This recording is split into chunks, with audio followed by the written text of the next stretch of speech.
Defining Duke, an Xbox podcast, is brought to you by, well, you. If you want to learn how to support the show, go to patreon.com/laststandmedia.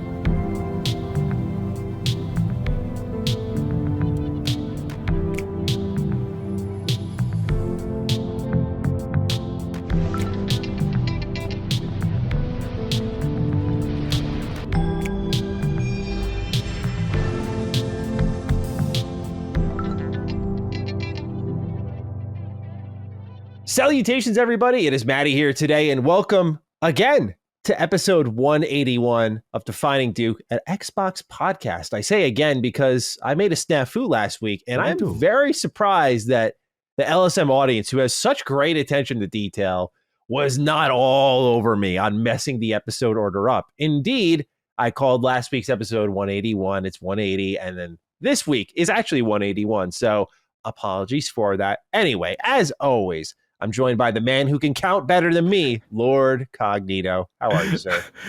Actually, not either, because what's funny is when I was saving the audio file to get to you, I was like, wait a minute, is it 180 or 181? I was like, trust his judgment. He's got it. Everyone's foolishly trusting me out here. No, we good, man. No, it's been a crazy, eventful week. A lot of stuff going on in the personal life and just trying to figure things out there. But in fun things, I actually making my Last Stand Media tour, man. I did Sub Inside.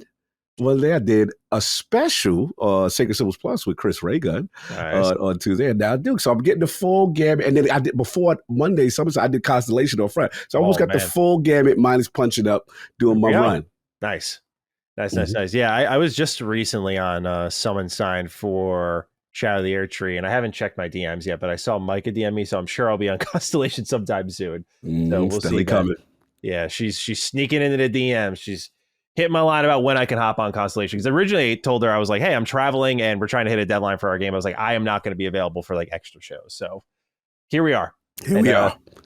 Ladies and gentlemen, if you're interested in any of our shows here on Defining Duke or beyond, you can go to patreon.com/laststandmedia, get early ad-free access.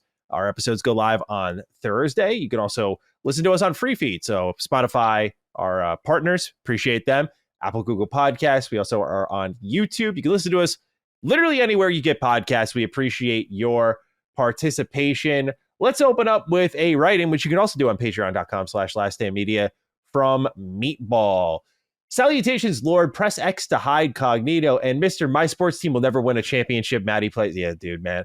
Yeah. I'm wearing the wrong hockey team today. I didn't really think about it because I was using my Peloton today. But yeah, my Oilers, man. I thought they were I have never been more angry after a championship loss than that, because it all hit me. I was like, 2014 Rangers, 2015 Mets, 2016 Falcons, 2016 Rangers as well, because they were, I think, a game away from the Stanley Cup, and now the 2024 Oilers.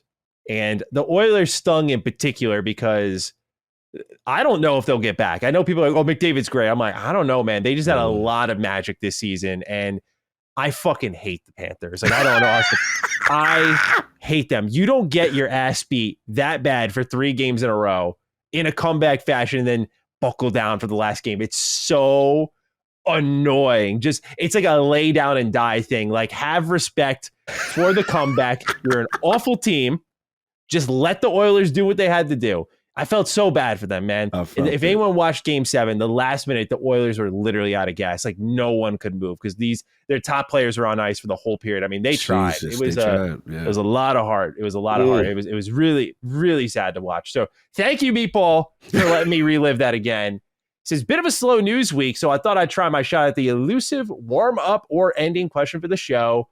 What's your favorite video game map of all time? Shout out to my personal favorites, Kingdom Come Deliverance and Skyrim, specifically with the quality world map mod enabled. 2 of the most gorgeous maps ever created, in my humble opinion. Now, I'm going to add a little caveat to this because it sounds like Meatball's talking about you open up the map and what you see is, oh, wow.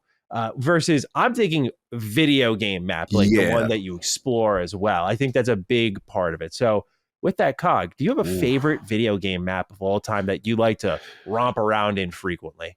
That is so tough. There's so many games where you jump in and you're like, man, I love this world. I like moving around in here, just the mysteries and secrets. I'm gonna give a surprising one, and then I'll give routine one. You know what I'm saying? So the surprising one, and one of the main reasons it sold me on itself, was Ghost of Tsushima.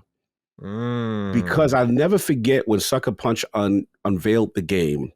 And first of all, Cog's a sucker for cherry blossoms. If you got cherry blossoms in your game, you got cherry. This game of the year to me. You doing something right. Ninjas and cherry blossoms go together.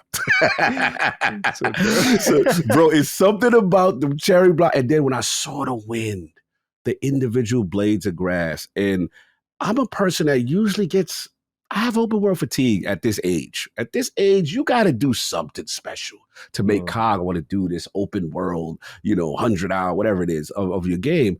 But I remember it was just, hey, just follow the wind. You just go there. And then it made very well for natural exploration. And there's a fox. Where the fox? All right, fox, what you doing? Let me see where you're going. That kind of thing. And then you go, you pet. And, even, bro, finding the springs. You know what I'm saying? Like the little, all right, let's get our bath on. Let's get our butt naked bath. I forgot. How they do. Jensen Kai's outside with it. That's him. Don't clip me. That's what he doing. So basically, it was just one of the, and then the thing for me, I have to give, to me, Ghost of Tsushima's map and world is a character. And the last thing is when you go to different areas, different biomes, and you see something in the distance, and it's one of them samurais. And then you get the cut, and it's classic samurai style. So it's something about the cinematography and the way that map flows. It just works for me. And I'm a rare person. I'm not a completionist like that with a lot of these open world games. Ghost of Tsushima was probably not the only, but probably one of the few PlayStation trophies I have 100%. Like, that's one of the few. I loved everything about that world. So that, and then my backup, which would be on brand, got my Destiny shirt. This is when you get your triumphs. You do all the things for the season. Only the real ones know about that. Get your name on the side. You know what I'm saying? You got all that. This is for the real ones, right? So is that for like the current season? Do they do that every season? Yeah, every season there's triumphs. And if you do these hardcore things in the game, like this is the flex. Like Destiny, you're fighting for your wardrobe out there. Yeah, Bungie monetizing your skill set so that you could go get a shirt. They like, you qualified now for to buy something from us. You have to buy, I thought like they send it to you because you did in the game. I was like, that's kind of sick. This is Bungie. Come on. Come on. I should know better. I got a little happy there for a moment. But I will say, I think you saw this tweet maybe a year or two for me, is I always felt the dream from the Forsaken DLC, the Dreaming City, I felt was one of the most beautiful skyboxes in the world they ever did. It was something they kept completely secret. We just thought we were going to get Cade's killers, and it was just going to be this kind of tangled shore, rough and tumble kind of area. And this ended up being this very iconic, beautiful castle, awoken city with a curse, just beautiful stuff. So those probably be my two for now. I'm probably forgetting a ton of things, but those are the ones off top. But I'm curious, what are your favorite video game map of all time? I really only thought of one, and I know it was in Meatball's answer, but it was Skyrim. I was really doing on this, and I was just like, I don't think there's a better video game map ever. I don't know if there ever will be, frankly. And I know some people probably thought like, it's Fallout 3, but it's like, no, like Skyrim is just the perfect open world map to me. It is. There's a reason it's so infinitely replayable, despite not having like choice and consequence. It's because like the pacing with where locations are and how dynamically I guess you could approach them. Like I could be mid main quest and just hit this dungeon and like skip ahead to a different part of the quest, or I could be a fresh save file and go to the other end of the map. I'll get filtered, but I could be over there at least, that sort of thing. I just, the way it's paced out on that level, but also just the to and fro, like just there's always something on the horizon, something new to discover. So cool. I know it was the first of its kind in a sense, where I mean that was really where Bethesda was at their peak for exploration. Absolutely. And I just, anytime I think of the best map, I'm like, yeah, sure, I like Fallout more, but Skyrim is the GOAT in the terms of map design. Like that is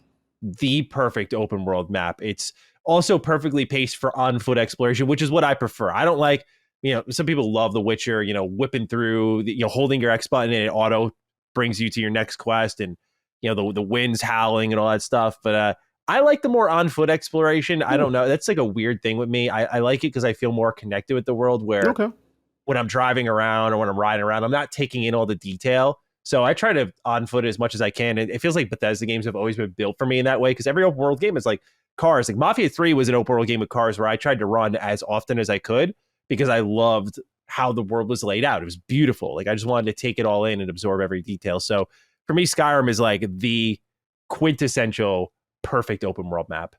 I want to add on. We had the legendary Gene Park from Punching Up LSM Fam on ILP this past Sunday, and I learned something I didn't even realize. He told me about Skyrim. I didn't even mention Skyrim because Skyrim is it's so goated. Like it's in its other class for me. I forget about it a lot because I'm just like it's so goated. But what he brought to my attention because we talk about Elden Ring, we talk about Miyazaki, and he was talking about how. Remember, at the time, Xbox and the Bethesda relationship was also because a lot of these games were exclusive. They ran better on 360, the Bethesda games. But what he said specifically about Skyrim that I didn't know is that Sony went to Miyazaki to be like, make us that. We have nothing to compete with. I never knew this with Skyrim. What's funny is he came up with Demon Souls, which was not that, and he kept doing his own thing. Close. He's like, let me use the Mario World structure. You want open world? Bet. Yeah, and it was just a funny story the way I never knew that was the origins of kind of like Demon Souls. They just wanted something in comparison to how great and well received Skyrim was. So yeah, to your point, man, Skyrim is it's goated. You know, I remember the moment Skyrim hit me. You know, obviously. Walk around, you see a giant, a troll, and this is whatever. But I remember like finding a cave and elven ruins and diving deeper. And my Icelandic friends are going to kill me right now. I always mispronounce it from Hellblade. Draugr. You do the tongue roll and everything. Yeah, I had to do they killed me. I was like, Draugr, I heard you. So one of my boys was like, bro, I heard you mispronounce words. We are not doing Draugr. Draugr. You got it. Come on now. That's ridiculous. Bro, they killing me. Iceland was not happy with me, bro. When I was doing my Hellblade 2 talk, they was like, stop talking, bro, stop. We got Hellblade 2 elitists out there? That's crazy. Yeah. I ain't going to name him out. He know who he is. That's my guy. But shout out to Joe Ingy. That's my man. You know what I'm saying? But he always be putting me on game with pronunciation or like very location-based stuff. But yeah, so I would say that when I saw those, and you had these crypts, these kings' graves. It felt a little horrifying, a little uncomfortable. I was like, all right, Skyrim. Yeah, Skyrim is the GOAT. Like, there's nothing. I tell you, it's Michael Jackson Thriller. It's nothing really that will ever compete with it, and to the fact that it still sells to this day. Like, God, how it told you, you know? It's just one of those things, man. Yeah, I would say next to it is Elden Ring, for me at least. Elden Ring's amazing. Yeah, Elden Ring's world is so good to explore. Like, especially now I've still been playing the DLC, as I'll talk about later, and it just reminded me again of that feeling of, wow, the exploration in this game is so good. Like, I know for some, it's like I don't think Shadow of the Erdtree is easy at all, but like compared to other Souls, like in the entire series, Bloodborne, Sekiro, like Elden Ring's considered easier, more approachable, I guess, because you can like power level everything in the game. But man, do they absolutely nail exploration that makes it feel wholly unique compared to the rest of the stuff they've made. Just that desire to sneak around every corner, see what loot is there, and the amount of legendary items they pack into these games. Like, it's just, especially Elden Ring, though, just incredible exploration. The amount of layers to the map too. It blows. Like, I don't want to put one game down to celebrate another, but like, I look at what people were saying about Tears of the Kingdom, and I just think Elden Ring nukes it out of the water. Not even blows it out of the water. Just, it's not even close on how the layered maps are designed, as far as I'm concerned, and how rewarding they are to explore. Like, there's a template to Zelda, and I can see why that works for some people, but Elden Ring, the only template that exists are the catacombs, and otherwise everything just feels so rich and unique to explore. And then you add Shadow of the Erdtree on top, it's like, oh my God, it's unbeatable. It's so good. But if Skyrim didn't exist, that would be my number one. No doubt. All right. Well, Cog, that was our introduction. And now we move on to Forza Horizon 4, which is being delisted. And this is an interesting one because we got a couple of write-ins about it. It's being delisted on Xbox and PC in December of 2024 with DLC already delisted. We have Steve Forgione and John Hank with the write-ins. Let's start off with Steve. He writes, "Greetings, Dukes. I come bearing a note of scorn for Xbox leadership. How can Sarah Bond get on stage speaking platitudes to Xbox's dedication to game preservation while also letting their highest rated series in Forza Horizon have titles get delisted due to expired licenses? Forza Horizon 4 is announced to delist this year in line with their 4-year life cycle for these games. Horizon 4 was extended, I assume, by the Series export in 2020. Following this logic, Horizon 5 would be set to expire in 2025, barring any changes to the licensing agreement. How can Microsoft see the critical and commercial success of these games and decide to not keep them on their platform in perpetuity? Thanks, and have it's 2026 and Xbox Game Pass doesn't have a single Forza Horizon game kind of day. Meanwhile, John Hankey writes, "Hey Dukes, with the recent announcement of Forza Horizon 4's upcoming delisting, is this a perpetual issue that will never disappear? It comes off as hypocritical, with the executive saying preservation is a goal and then delisting a game from one of their main franchises. This is also why I feel no guilt when emulating old games with the amount I spend on all platforms. Obviously, each person has to decide on their morality. Also, congrats to Maddie on the Todd Howard interview. It was a great listen, and hearing both the Dukes recaps last week was exceptional. Thank you, John.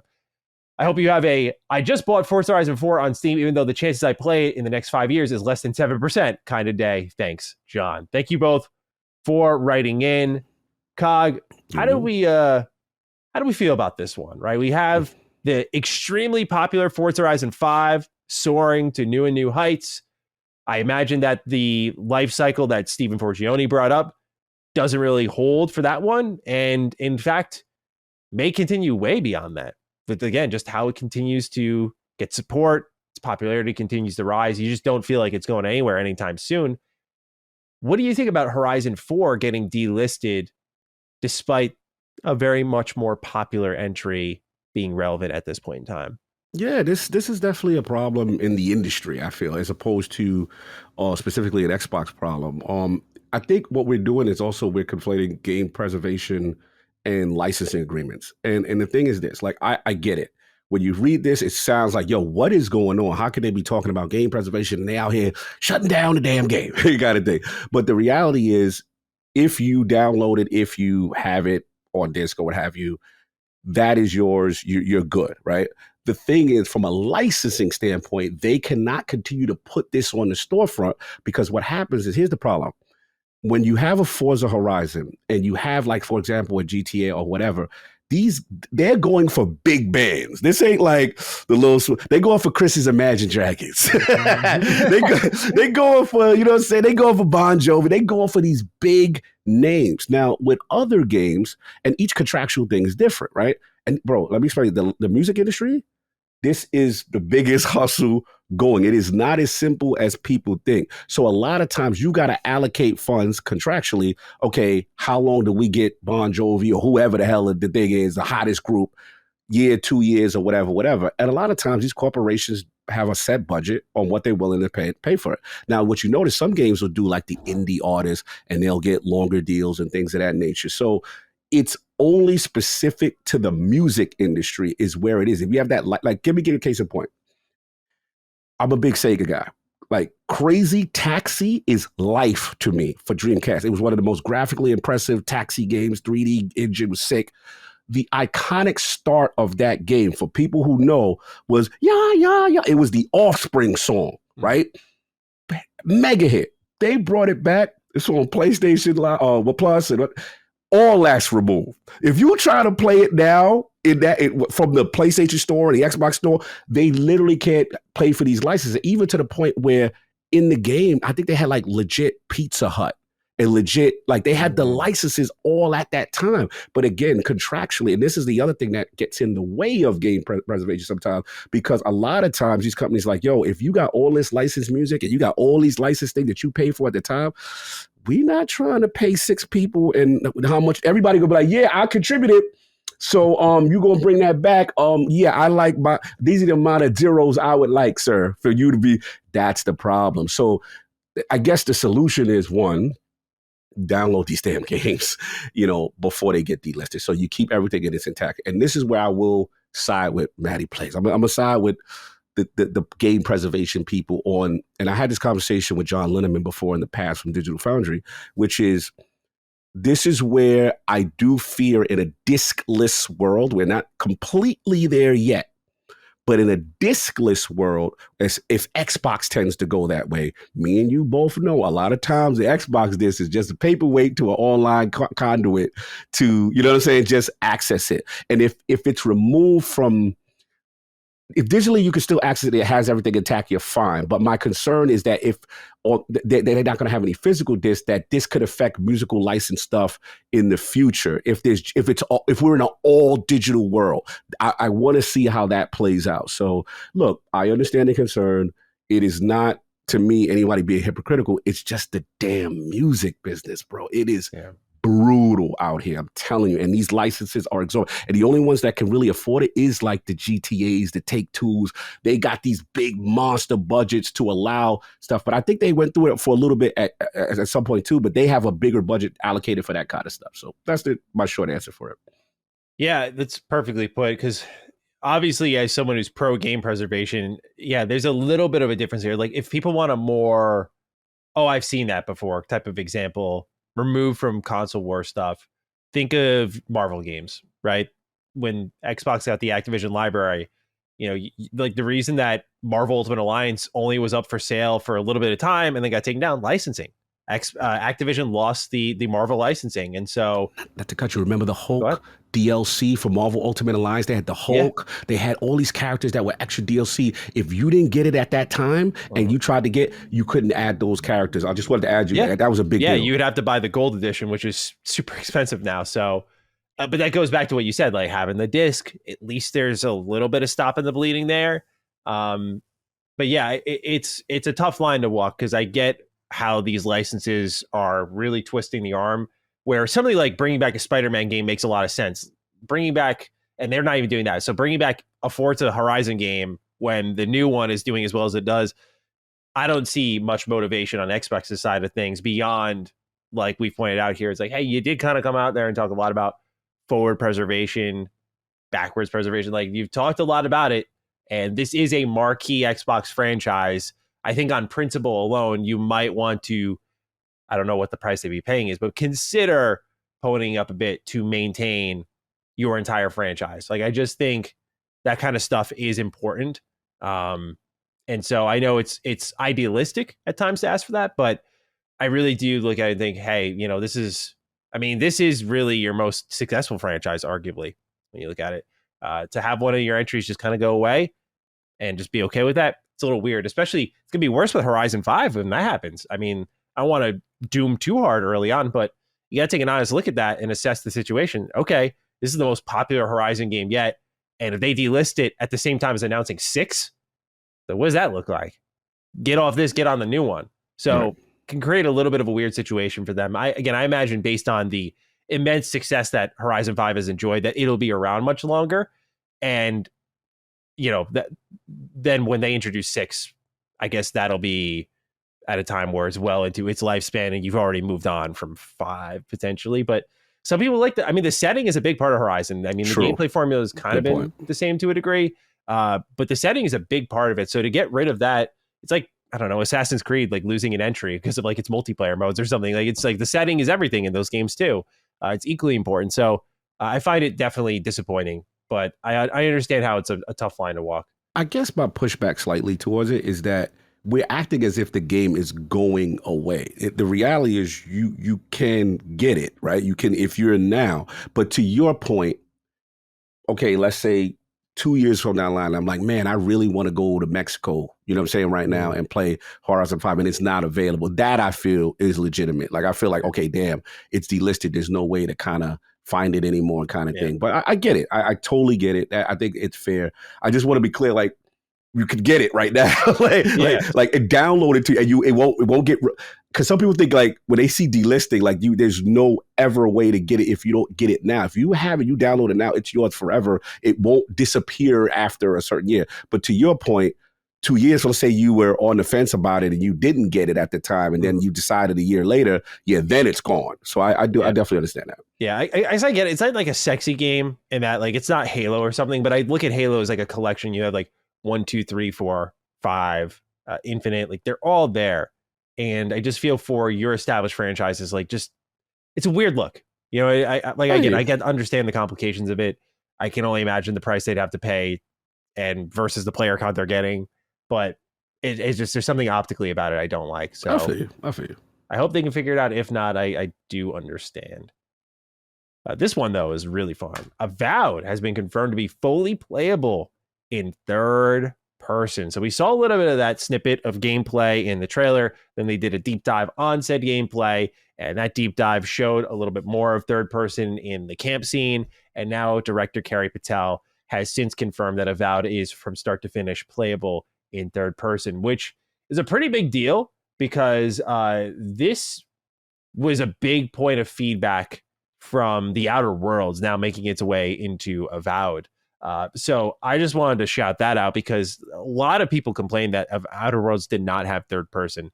So to see it now being added in Avowed drew some more Skyrim comparisons. For the millionth time, Obsidian's answered those, saying like, no, it's the Outer Worlds kind of narrative structure and map design with Deadfire. Like, go look at the Pillars of Eternity series. And I feel bad for them, man. Like, it feels like these game journalists just don't get it. Like, this is the third time I've seen Carrie Patel asked, hey, what do you think of Skyrim? Like, is Skyrim a clearance? Like, I'm like, I can see the inspiration, but like, it's very much its own thing. And I'm so annoyed for them that, credit to their patience. I'm like, how does she not just sit there on camera and go like, I've answered this like 6 times. Like, I've answered this so many times. Please stop asking me. But she clarified once more, like, yeah, it's more like those games that we've made in the past. And then last but not least, talked about the scope of the game, saying it's more like the Outer Worlds. So by that, you feel like 30, 35 hours somewhere in that pocket, which is great news to me. I love when Obsidian is in that pocket. So Cog, with all of this laid out, this big smorgasbord of updates for Avowed, how are we feeling about the game? We're just potentially, based on the leak dates, 5 months shy from its release. Yeah, getting close, right? Getting close. But yeah, shout out to Carrie. Every time, she is asked, I do laugh when she's asked kind of the same questions on different outlets and stuff like that. But I like the fact that they have this option.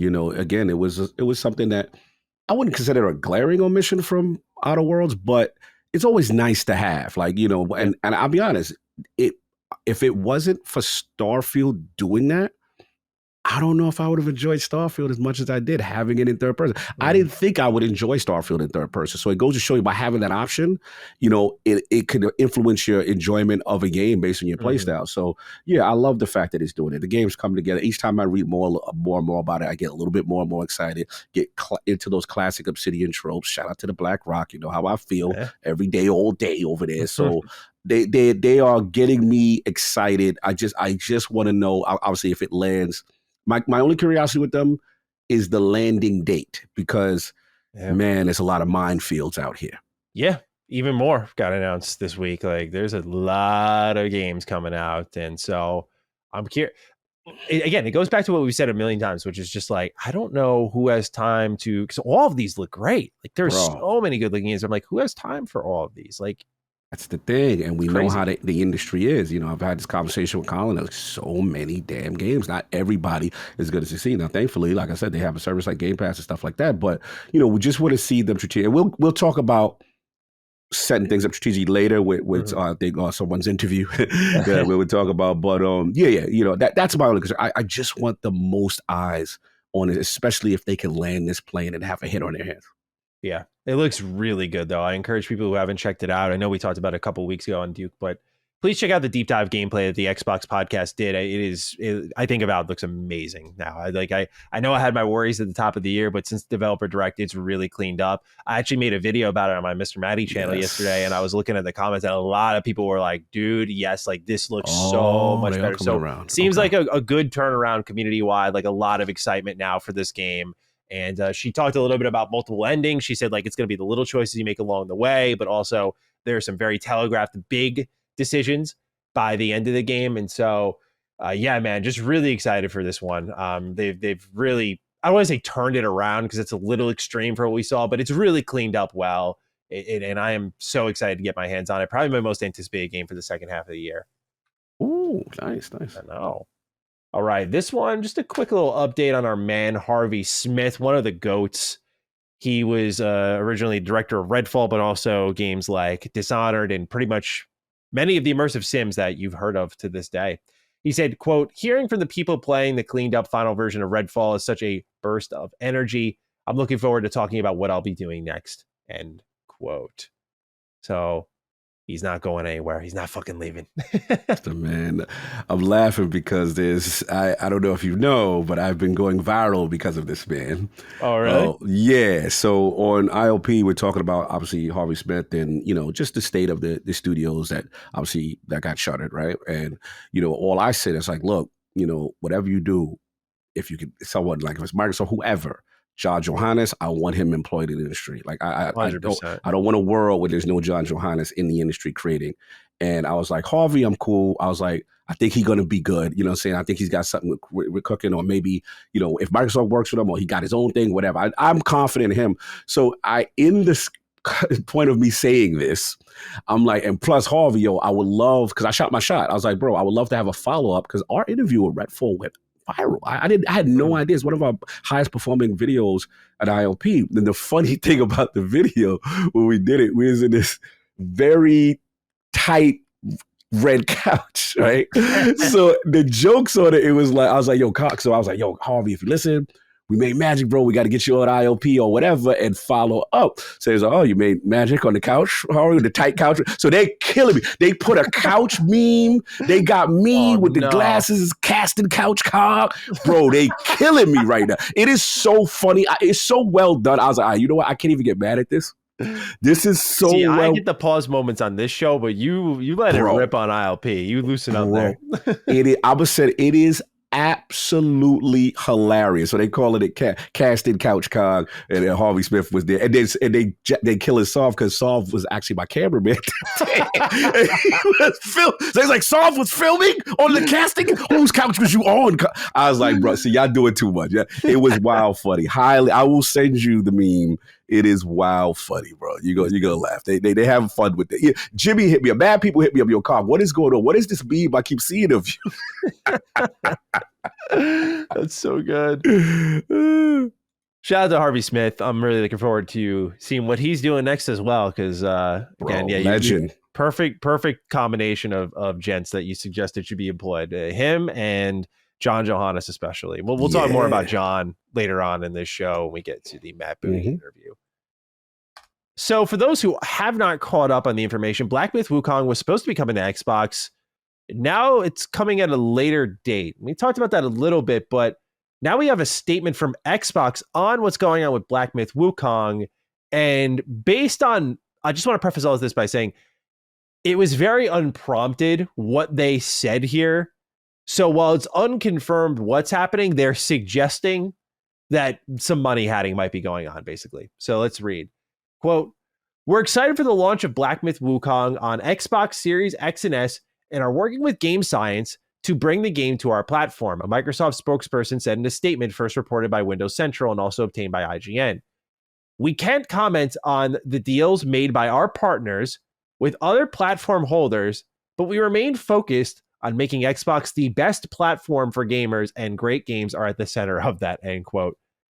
So this pretty much suggests, just by looking at the list of platform holders, there's PC and there's PlayStation.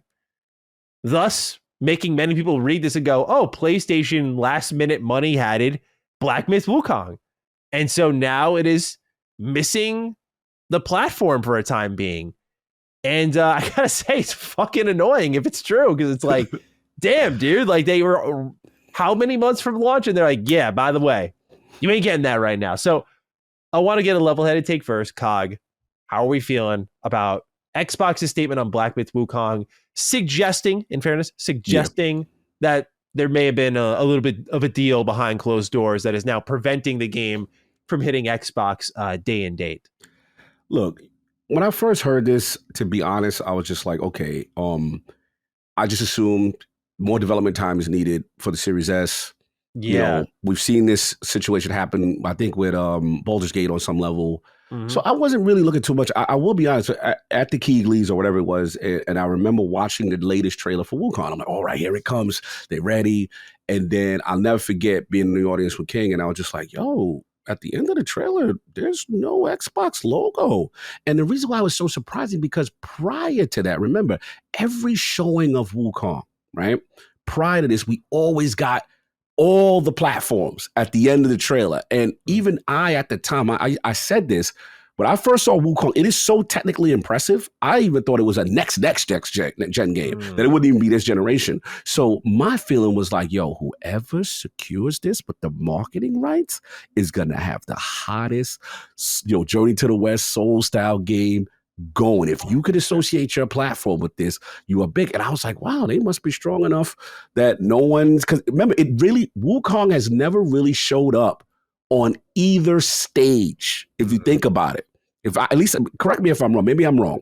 I don't remember Wukong showing up. PlayStation, maybe pay to play. You got me. I didn't know that. Okay, I could be wrong, but yeah, we'll double check. But I thought that they were absolved if they've been able to avoid being, but not saying avoid, that's the wrong word, but not anyone give them the marketing bag. Because I feel like, case in point, right?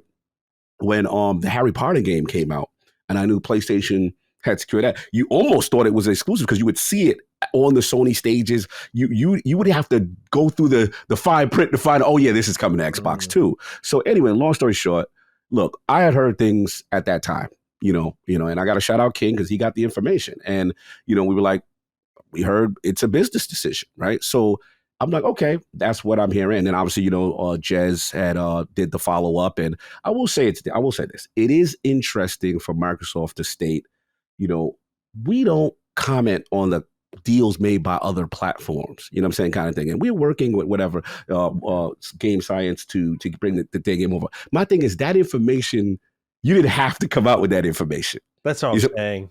Right? You didn't. All you had to say is we just working with our partner. So to me, and then think about this kind of coincides with the Phil Spencer recent comments on IGN Live with Ryan McCaffrey, when he kind of alluded like, hey, we don't like doing slimy things, or some verbiage that even Sean Layden took offense to. I saw that. Yeah. So to me, this is a slight jab that you guys have been doing exclusive deals. And look, I know it's controversial. I'll say something for the record.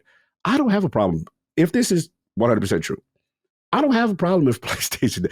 This is what PlayStation has always done. Like, I've grown up with it. And my thing is, I understand it. I've always said this type of stuff will get more aggressive in a Game Pass world. Because if I told this to Colin when we did Stelly, like when I have a Game Pass game, it's third party, essentially it's exclusive to the Xbox platform visually to me and a lot of people, others. So to me, I felt PlayStation's way to combat that when they were going to start the strategy and say, hey, we'll lock down the hottest games, the Final Fantasy VII remakes. We'll lock down all these things and give the illusion to our base. Because let's be honest, the casual doesn't know. They just see a trailer, like, oh, it's coming to PlayStation. It's on their stage. We see their logo. That's it. So I don't really have a problem with it. But the only issue, the last thing, I know I'm going long. The last thing I will say that I do feel is problematic for Xbox is if this is the case, and this is confirmed, that they took a bag for Wukong for 3 months, 6 months, whatever the exclusivity is, for Game Science to say, hey, we need more development time because of the Series S. If that is not true, then that is problematic because they are now belittling your platform at the I understand they can't contractually say they got a deal, but you can't. It's bad for Xbox to look lesser than when a company saying the reason we took a bag is not the reason we took a bag is because of your system. That's not a good look. So I don't know how they get ahead of that part if that is true. Yeah, it's really interesting because you're right that there isn't a major problem in that this is how PlayStation's always done business. I don't know if I missed something. I found the last minute nature of it to be the more distasteful part of it. Like, I don't mind if PlayStation money hats, that is their strategy. And Xbox does it too. They money hatted a whole fucking publisher twice over. Like, let's be real. But I remember seeing Xbox marketing for this the whole time, and to get 2 months from the launch of the game and to be like, yep, sorry, not happening. Especially when you have to imagine if they confirmed it for the platform, they were working on ports for it. So those ports are now just going to sit there. It's strange, man. It's strange. Yeah. And so unfortunate, but we'll continue to monitor the situation and see if anything else comes of it. Bethesda Game Studios Montreal is unionizing. They posted on their 1BGS Montreal Twitter account the following set of statements. We, the developers of Bethesda Game Studios Montreal, are proud to announce that today we celebrate filing for certification with the Quebec Labor Board with the intention of unionizing with CWA Canada and joining the broader CWA family. As a union, we will strive to make BGS a supportive workplace that fosters creativity and talent. This will allow us to keep creating some of the best video games in the industry, in the jobs, and at the studio we all love. Having a seat at the table will ensure job security as well as improve transparency, accountability, flexibility, and more. We aim to make sure everyone receives fair compensation for their work and the value they provide. As one of the first game developer unions, we hope to inspire many others to join us and our brothers and sisters over at ZeniMax Workers in this new era of the industry. We believe every game worker deserves a union and that all of them deserve a stay. As such, our union will ensure every single one of us can participate in collective decision making so that together we can push for the changes that reflect the needs and wants of all developers. While we wait for approval of this democratic process from the board, we hope you'll join us in voicing your support towards creating lasting positive changes for developers, gamers, and the industry as a whole. Cog, how are we feeling about this? Look, I've been I want to say like I'm super pro union. I'm just learning, how the process is and how this can hopefully help gaming, right? Because we all agree with the layoff climate and how terrible it is. And again, we just talked about John Johannes. We just talked about Harvey Smith, iconic names, like now, quote unquote, out on the street, right? And your work in a flash, you're just gone.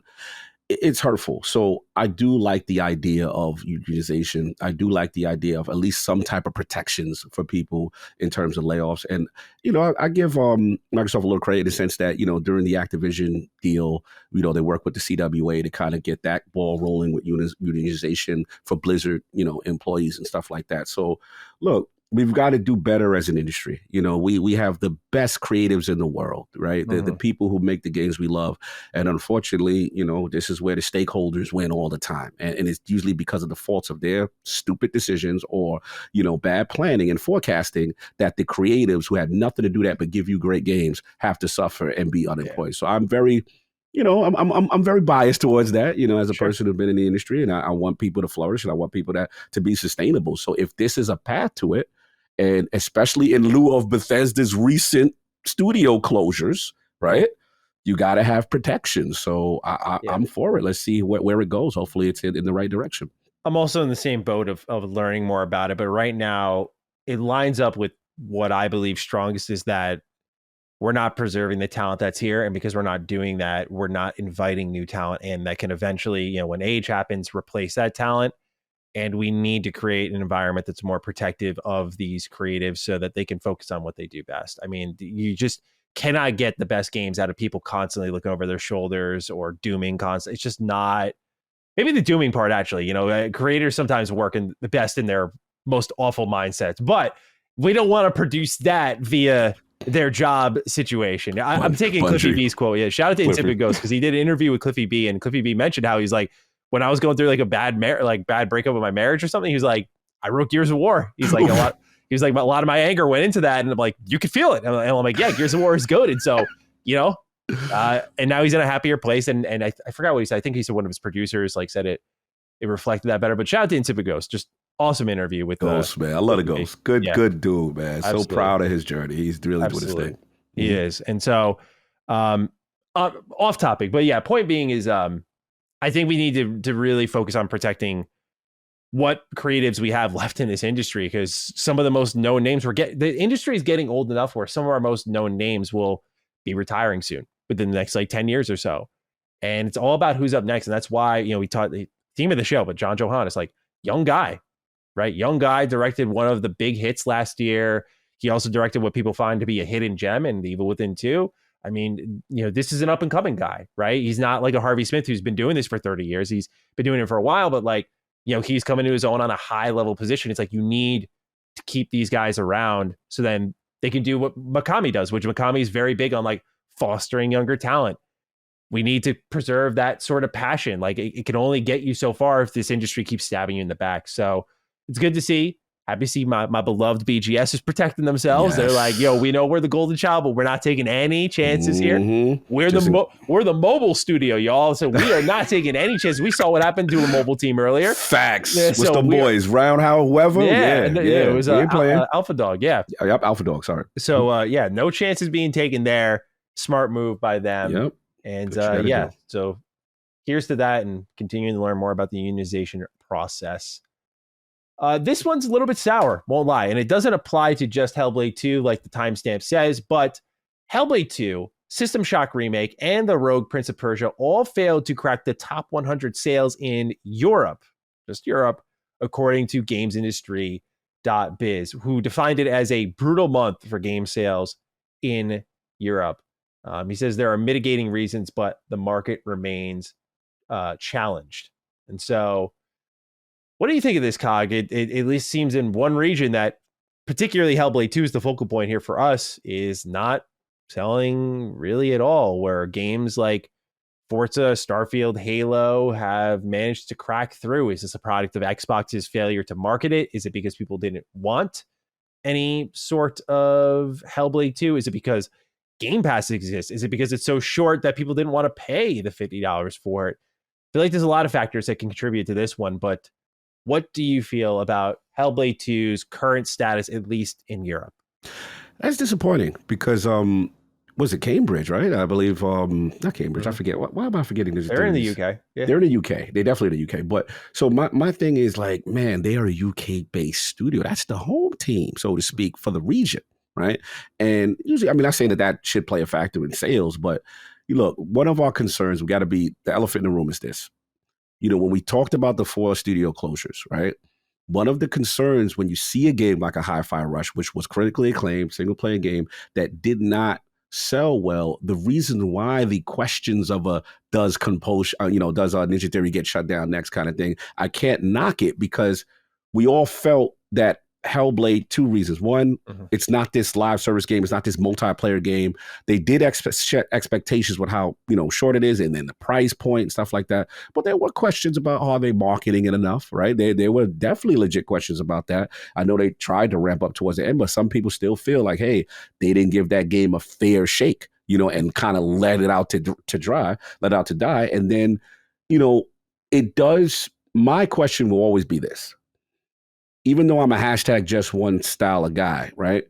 On some games, I do feel that if you have that game and it doesn't have that successful hook like the way these other live service games are, like how do those games survive in a Game Pass world, right? We were told that all these other things in Game Pass help supplement that so that the smaller things could survive. But when we saw Hi-Fi Rush, we have to admit that shook us to our core that Tango got closed, right? So that's what you worry. Now, I do have other things that I think Ninja Theory should be fine, but it does make you wonder, right? If they didn't sell that way, because I got to focus on Hellblade, for right now. And obviously, Prince of Persia, no disrespect. That was a great game too, you know what I'm saying? But it is concerning that the industry, this is happening and that certain games are just getting cannibalized and people are just not buying and playing and kind of playing those, what I consider the Sinister 6 games that we've talked about before. So yeah, this is definitely something to monitor in terms of Ninja Theory and the single player game experience, I feel, when you come to Game Pass. I do feel so. Yeah, I'm pretty sure, I want to say System Shock Remake, this was just a PC release. It was interesting to see that listed. Prince of Persia, I don't raise much of an eyebrow at because I know it's from the Dead Cells developers and I've seen good things about it. It's in early access. And also, we just got a Prince of Persia game at the top of the year. And that one was also exceptional. It was really good. And that was from Ubisoft. So I feel like Prince of Persia kind of had its pop. Now, for those who love Prince of Persia, you get the double dip, and that's awesome. But that also, as a soft performance, has 2 contributing factors. Hellblade 2 stands as the most significant one because one thing you can say for pretty much every game ever on Game Pass, I would think even Redfall, is that Xbox's games have managed to crack the top 100 in Europe, at least according to Christopher Drink. And so I see something like this, I'm like, that's not a good sign to see that Hellblade 2 just couldn't even crack that. And I think about contributing reasons. I do think marketing is a part of it. I think another part of it is AAA. This is going to be a controversial take, but I'm going to try my best to explain it. AAA artsy games are a tough sell, right? Because you're asking for more money for the time you put into it, which Hellblade 2 is about $50, which I know is below market value. It's still a lot of money though, right? You're asking for $50 for 5 hours of art. And many people can size up that amount and the time spent a number of ways. And so when I see something like, you know, there are artsy games that you like, for example, What Remains of Edith Finch. Yeah. Still a looker in its own way, not to the level of, nothing's on the level of Hellblade 2 in that regard, Right. but still a looker in its own way, artsy, 2, maybe 3 hours in that pocket somewhere, right? And that's an artsy game. I think the problem here is trying to sell the AAA crowd who's into like your God of Wars or whatever on something that looked third person, hashtag just one, maybe open world energy into a very linear artsy game. I wouldn't have thought of this until afterwards, but for them, it just maybe like fired up. And as I mentioned in my review of Hellblade, like I'm just holding up for the first 30 minutes. That's it. And I could see a lot of casual gamers hopping in, testing it on Game Pass before they buy it and be like, oh, like this isn't really evolving at all. And that being it. Other thing, truthfully, this was a PlayStation IP first. It might be one of those games that finds a bigger, more successful audience on PlayStation, where it hit all those records and it did so well, and it continued to sell to the point where Xbox bought the company to help fund the sequel. I think there's a lot of contributing reasons to Hellblade 2 not breaking through. I don't think any of it really, as someone who's not even a huge fan of the game, I don't think any of it really has to do with the quality of the game itself, but more the type of game. And I also, on a last bit, I wonder if there's a hunger for a sequel. When it first was announced, I was like, okay, more Hellblade. I don't know where they're going to go with it, but clearly they have an idea. When I played it, I was like, I don't know. I feel like the story of the first game is way stronger, way more purposeful than the second one. And so I think maybe some people didn't see the overly convincing reviews across the board, and that could be maybe that could play a factor for sure. So I think it's a lot of cuts there is what I'm trying to say. And I do think if there's any reason to believe in Hellblade 2, I look at Remedy, who just their games always find a way. Like their games are, at least since Quantum Break, I think, have always been flops, and they just gradually crawl away. Control was like a widely covered flop. This game failed across the board. Oh my God, it's a disaster. And just over time, it kept gaining sales, long tail. They re-released it. They re-released it. They did, right? But that's what I'm saying. Hellblade 2 will do the same thing, no doubt. They're going to look at these sales and be like, let's put this shit on PlayStation and see what happens. And maybe they package it in with something else. I don't know, like a Hellblade collection or something with 1 and 2 in a box or something. Like, I could see Xbox taking that approach nonetheless. And so it's a shame to see, because I know a lot of people really like it. But yes, I know you like it a lot. So yeah, Hellblade 2, not really breaking through. What does it spell for the future of the team? Because I'm mentioning this because you did bring it up. Based on what we're seeing with Xbox and comments we're getting here, I think that Ninja Theory's usage goes beyond the performance of their games. And we're looking at a myriad of these Xbox studios. And if you notice, the ones that are thriving or surviving are these hybrids of tech and game development. So it's not just what games you make, but it's like who's your staff, or in the case of Ninja Theory, you have a top of the line mocap studio that your teams can use, and Xbox has a lot of teams based in that area, right? They have like Playground Games right next door. So that is where I think Ninja Theory's investment pays off beyond the performance of their games. And maybe they are seen by Xbox as like, you're a prestige developer, like your games aren't going to sell a lot, and we've accounted for that. So I don't think this spells the end of Ninja Theory. We'll see, though. Of course, I could be wrong. Certainly this year, we weren't expecting at least 1 out of the 4 studios to be shut down in Tango. But we'll get into that a little bit later. Next up here, we have Disney's Epic Mickey Rebrush coming from THQ Nordic. And it has a release date now with a new trailer and a new collector's edition, which looks awesome, by the way. And it arrives on September 24th, 2024. And I wanted to shout this one out, because I thought I played this game this whole time. Turns out I played Castle of Illusion. Ooh, which is a classic. Yeah, which I didn't know, by the way. I remember it was a free game on PS Plus, and I played it on my PS3 in like one night, and I loved it. I had so much fun with it, and I thought that was what was getting re-released. Then I saw the gameplay, went, oh wait, this is like the 3D Wii game, and so I'm very interested in Rebrushed, but as we'll talk about many episodes of Defining Duke from now to the end of the year, wow, your release date, man. Like, you're right in the thick of it. I don't know if I could play you. So, Cog, I don't know is this a creepy Cog at the outskirts of the park type game, or can we stomach a little Mickey Mouse in our life? He's a classic, man. This can't be creepy for you.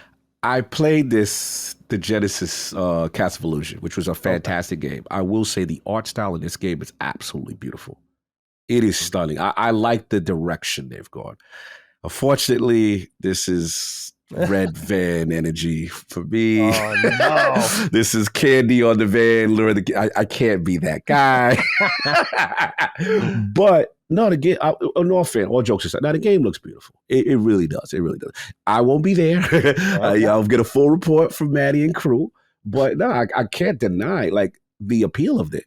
Absolutely. It looks like a fantastic game. Yeah, I just wanted to see how you felt about that one. Yeah, for me, absolutely. I'm not quite there yet. I'm 30 next year, so we'll see if things start to change then. But here's the thing, bro. As I'll talk about in the what we're playing section, like I don't know what happened to me, but I'm on this Lego game kick. Ooh. And I'm like, what's going on? I'm like going backwards in some ways here. Oh, we're going back. Yeah, we'll talk about it. But yeah, it's interesting. I wonder if my game taste will age in a way like yours, where will I feel creepy about certain things I play? I'm sure I'll have that come to Jesus moment. You know what's funny? It's really just me and my foolishness, because like when I talk to King and Solve, like they don't have those stupid rules. They're like King is the biggest kid. He's just like, yeah, like, oh my God, it's adorable. Like they love that stuff. So this is Cog foolish, dude bro foolishness, I guess. I don't know what it is. I just got into this pocket as I've gotten older, and I don't know why. I just like, I really prefer not to play those type of games and to play these other type of games. So what we need is the fellow Dukes in our audience to write in and show themselves. So calling all older Dukes who play games that you'd rather not admit. Now, within reason, we don't want to hear about like your visual novel experiences, but I want to hear if you're playing, a little Lego game, or if you're playing Barbie adventure, like call in. Let us know what's going on. Let me stop. Yeah, I want to hear from those of you playing the. How do I word? There's no way to word this. There's no word it without being offensive. I know. Right. Like I want you to write in with games that may shock us. Yes, that you're enjoying. Yes, that's a good word. I like that. Like, I like wow, that. You're trying that at this age? Cool. That sort of thing. And we won't judge you. Scout's honor. Fair enough. All right. This one's all you, Cog. I decided to read the book released by Katsuhiro Harada called Why Soul Calibur Disappeared. It's not really a book, ladies and gentlemen, by the way. It is a tweet. It is a mile-long tweet, which he quote tweeted a guy and said, like, all right, he said, I'm on my lunch break. Literally, here you go. He had time. Yeah, he had time. So he did all that.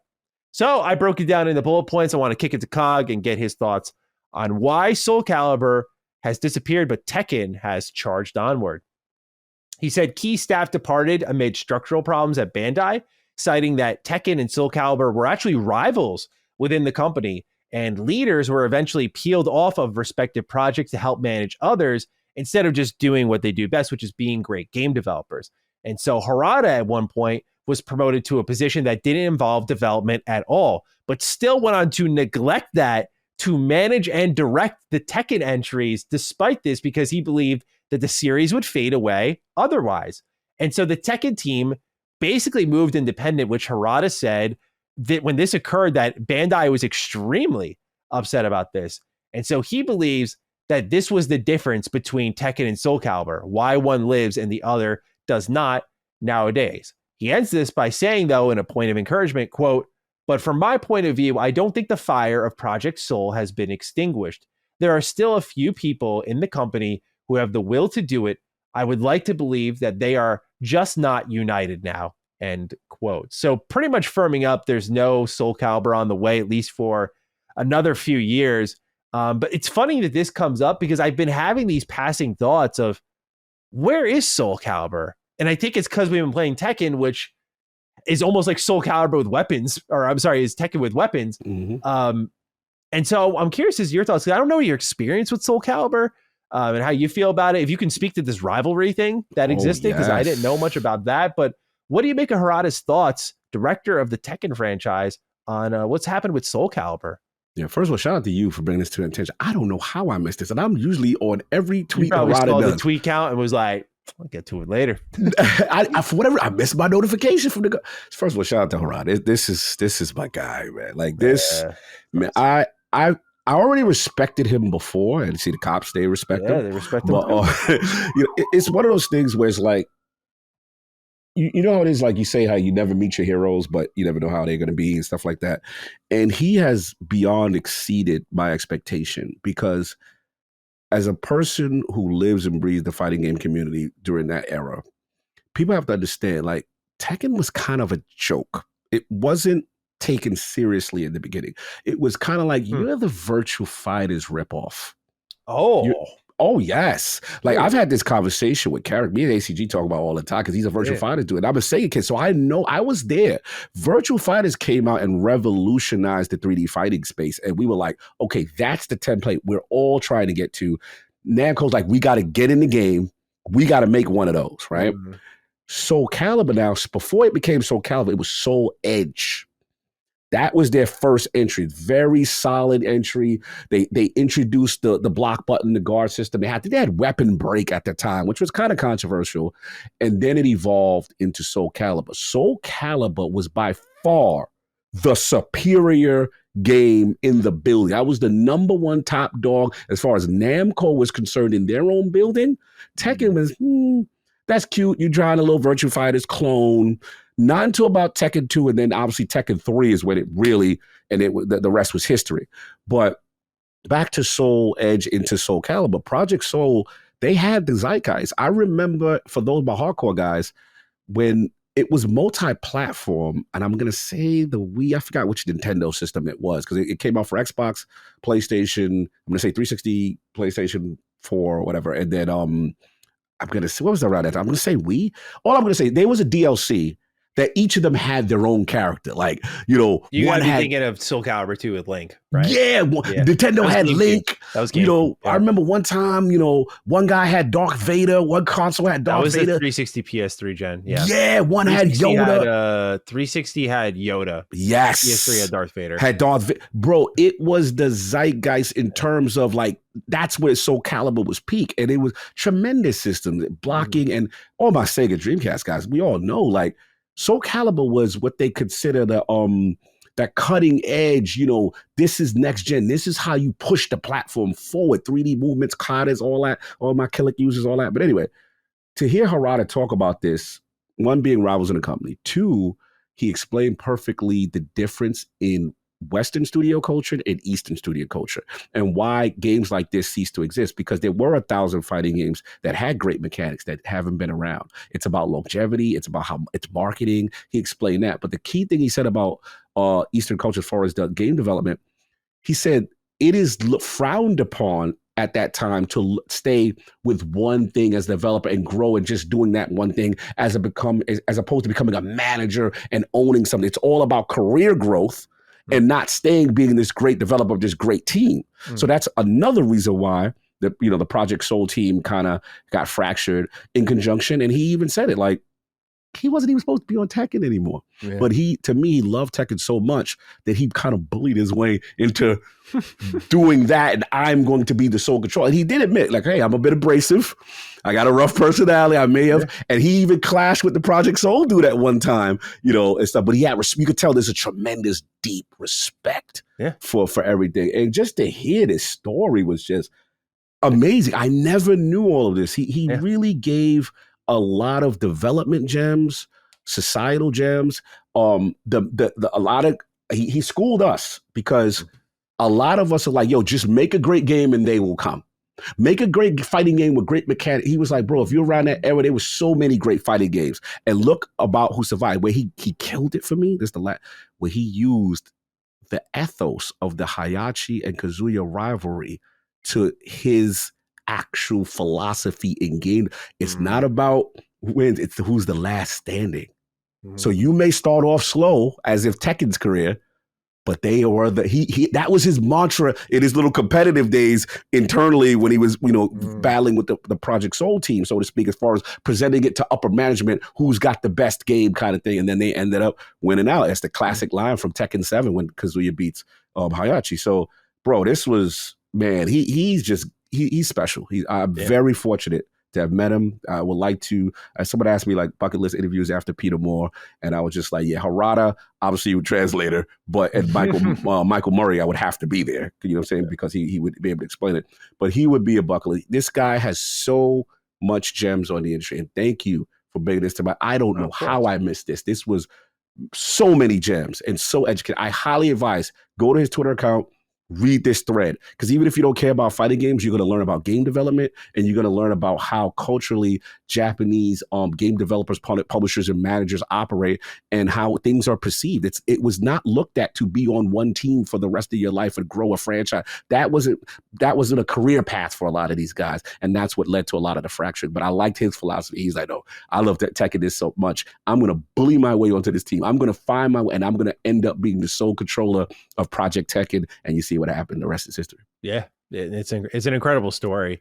What's happened to Soul Calibur is upsetting, because there are a lot of, beyond Soul Calibur, there's a lot of 3D fighting games that, like, we haven't seen a new Dead or Alive in a while, and I loved Dead or Alive 6. Like, that game felt good to play, really good. I mean, there's a lot of Virtua Fighter. There were some rumors picking up, but Virtua Fighter has been on ice for a while. Things have just been quiet for a while on certain fighting game entries. Unfortunately, we've had a lot of others, like Arc System Works has picked up a lot of the slack. NetherRealm continues to do their thing. Like, it's been a really good stretch for fighting games. It's been a bit of a renaissance in that regard, where we've been getting a lot of variety of them. But Soul Calibur, I think part of it, I feel I started to lose interest with 5. 5, they picked Ezio as the guest character. I'm like, dude, what was it, like the mid 2010s by that point? I'm like, it is not like late 2009 where we got Ezio as the new character. Like, you got to pick someone more recent. And then 6 comes around, they do Geralt, and that was better. Yes, I forgot about that. I feel like the modern development woes caught up with them a bit, because there weren't different characters for each system, which was kind of one of the best. They had the Pokemon Red and Blue kind of approach with fighting games. And that, I know people don't like it, but I'm like, that was kind of the wave for Soul Calibur. Like, that's what separated the bunch. Like, what version are you picking up?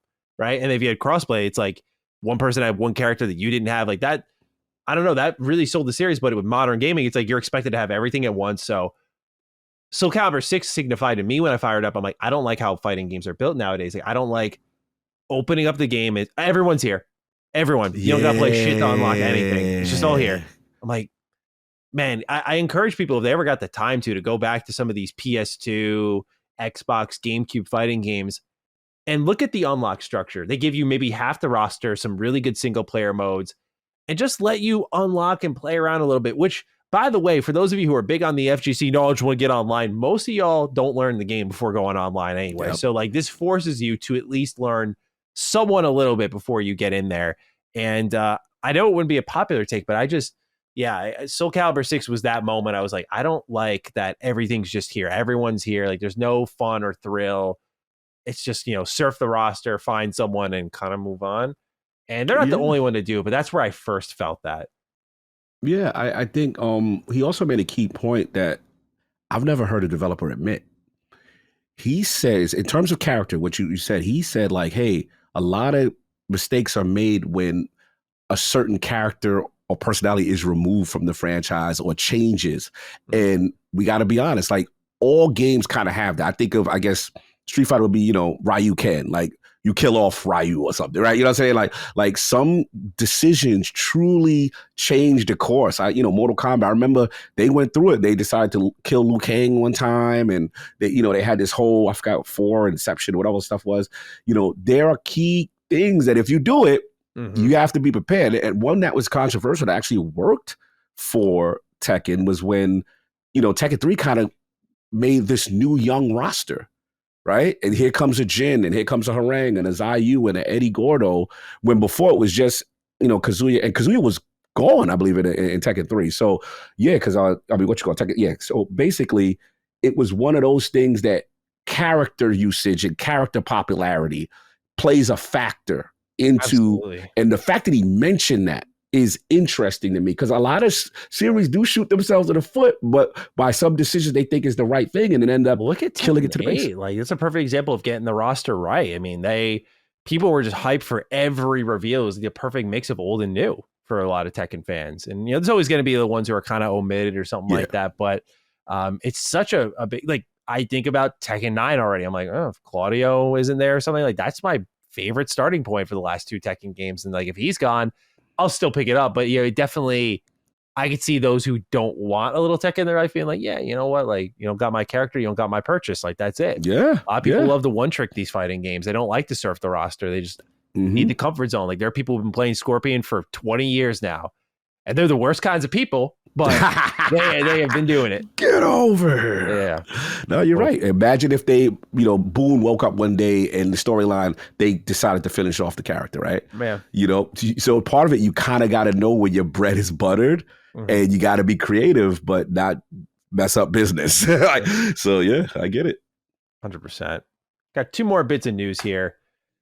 Jet Set Radio Remake has leaked online. The source, though, is Midori. So keep that in mind. We have screenshots and 30 seconds of gameplay. Now, what we've learned through this is apparently an old dev build, and that there is a Jet Set Radio remake, like of the original game, and that there is a free-to-play reboot that's separate. Now, I don't know what the difference between these two is going to be, and there's nothing I'm seeing here in this game that's outside of Beat being the main character they're playing as, and you see like the cops in like the all white outfits. I'm not seeing anything off the rip that's indicating like there's a difference between the two, so I don't want to bite too hard on the rumor. If there is a Jet Set Radio remake, they can do whatever the hell they want with that free-to-play reboot. They can do whatever they want. I'm okay with it. And I will just say, for an old dev build, this game looks pretty solid. I am very, very excited for it if it ends up being real. There was like actual physical platforming, like climbing up with your hands and flipping off a telephone post and whatnot. And I encourage people who want that Jet Set Radio itch scratched and want to think about and get in the headspace of what a modern Jet Set could be like, play Bomb Rush Cyberpunk. This is from Team Reptile, and they have the original composer. I'm forgetting the name of him, but from Jet Set Radio. So he's done the music for their games. Nice. They did Lethal League Blaze, which is like a 2D sports game, but it has that Jet Set Radio art style. Their next game in Bomb Rush Cyberpunk has that Jet Set Radio art style as well. And I will also throw out there, Bomb Rush Cyberpunk has a really good story. A really good story. It was in my top 10 last year. I love that game. So check it out. But playing that game almost satiated me enough where I'm like, you know what? Like, this is kind of the new wave for me. But Jet Set Radio, the thing that Bomb Rush right now can't overcome is Jet Set Radio is like, it's known. It's like the Rebel Kid. Like, it's known even though it shouldn't be. Everything kind of pushing against it, but it being like that launch Xbox title with that double pack goes a really long way for it. I think it was packaged with Forza GT, I want to say. I'm trying to remember. I have the game on my shelf behind me. I'll check in a moment here. But what I see here looks good for an early build, I should say. So fingers crossed there is a true Jet Set Radio remake. It has nothing to do with the free-to-play reboot. But Cog, as a Sega kid, what do you think about what we're seeing here on screen? Oh, man, if that's an old build, this is extremely promising. You know what I'm saying? When he jumped onto that pole with the heads, then grabbed on and then started getting the skate on top of the belt, bro. Like, and then the cel-shaded art style, like, it started to bring the feels back. So I was just like, yeah, I'm good. I'm good with this. Like, they could give me this. I'm good. Free to play. You take your time. Whatever you want to do, you could do. But yeah, this right here, bro. Oh man, like Sega kids, we remember this is an era, right? And to see them, what I love what Sega's doing with quote unquote super game or whatever this compilation of remakes and stuff like that is just bring these cool, fresh ideas and this updated look to modern times of these. Oh, he's got it. I did find it. Woo, GTA 2000. Oh, yeah. Yes. Look at the art. Look at the box art. Yes. Oh, that combo disc with the Sega logo and X. Oh, it's just beautiful together. It's so beautiful together. No. So funny. Yeah. That's why I told people. I was like, if I as a Sega kid, when I saw stuff like that, I'm like, Xbox is home. This is where my franchises have gone. This is where they've moved to. Yep. It's the new building. Okay. All I had to see was the cover art for Jet Set Radio Future. I was like, okay. Game over. Sold. Young Maddie goes, that was one of the day one purchase, or you ended up getting that later? No, I got that right away. Yeah. Ooh. Yeah. I guess I'm a Sega kid at heart, but you got my opening library, like, do you remember NFL Fever? Hell yes. Oh yeah, dude. That was like one of my favorite games on the original Xbox. I love that game. I call it, I don't know if you remember, I call it Hail Mary Central. Bro, you could just throw it up in that game and hit anyone deep. It didn't matter. Your QB could rank 60 and you just throw a bomb up there. Throwing balls in that game. Yeah. Hell yeah. So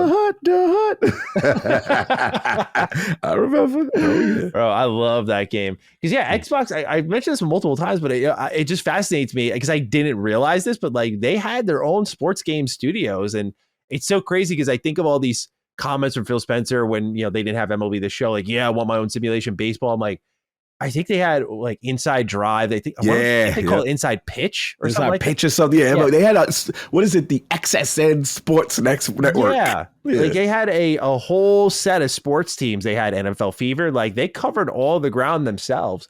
That was when sports games were just so interesting, right? Like they were just, I know you've spoken a lot about like NFL 2K5, and you think about how many different takes on the sports games there were. Like you had NBA Live, that was really prevalent back then. You had the arcadey ones like NBA, NFL Street. You had the Mario 3-on-3 sports games. Like you had all these different takes on sports games. MLB Slugfest, NHL Hits, like they were all just there. It's so disappointing to see what the sporting games market has become. Backyard baseball. Yes. Like football. Bro, dude. Hard Heat baseball. I remember MVP. Oh, I forgot about Hard Heat. MVP. Yeah, Hard Heat was classic. Soft put me onto that bad boy. It was so similar. You're right. It was just, you know what I miss? It's just everyone had a different approach, a different take, and you had this good variety of sports games to, attach to whatever style that you wanted. And it just, let's be honest, once the money guys got in the room, and the licenses got in the room, and then dudes started making the exclusive deals, it really killed the creativity in sports games, and it just never recovered. We're just now assembly line. Sports games have had it the worst. Like, it's literally just the NBA is now just this, 2K, Madden is just this.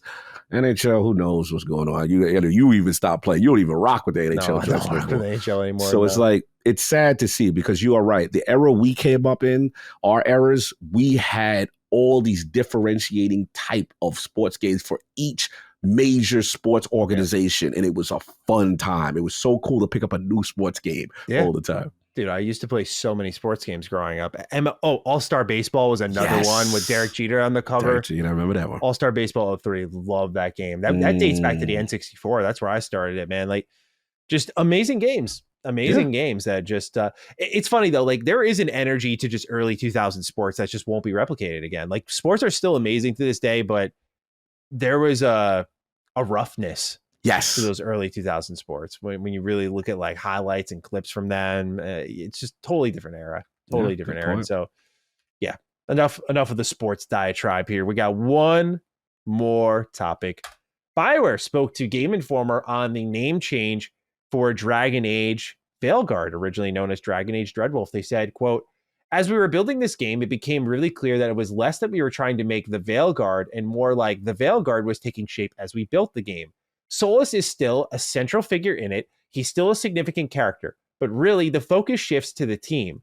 We realized Dreadwolf suggests a title focused on a specific individual, whereas the Veilguard, much like Inquisition, focuses more on the team, end quote.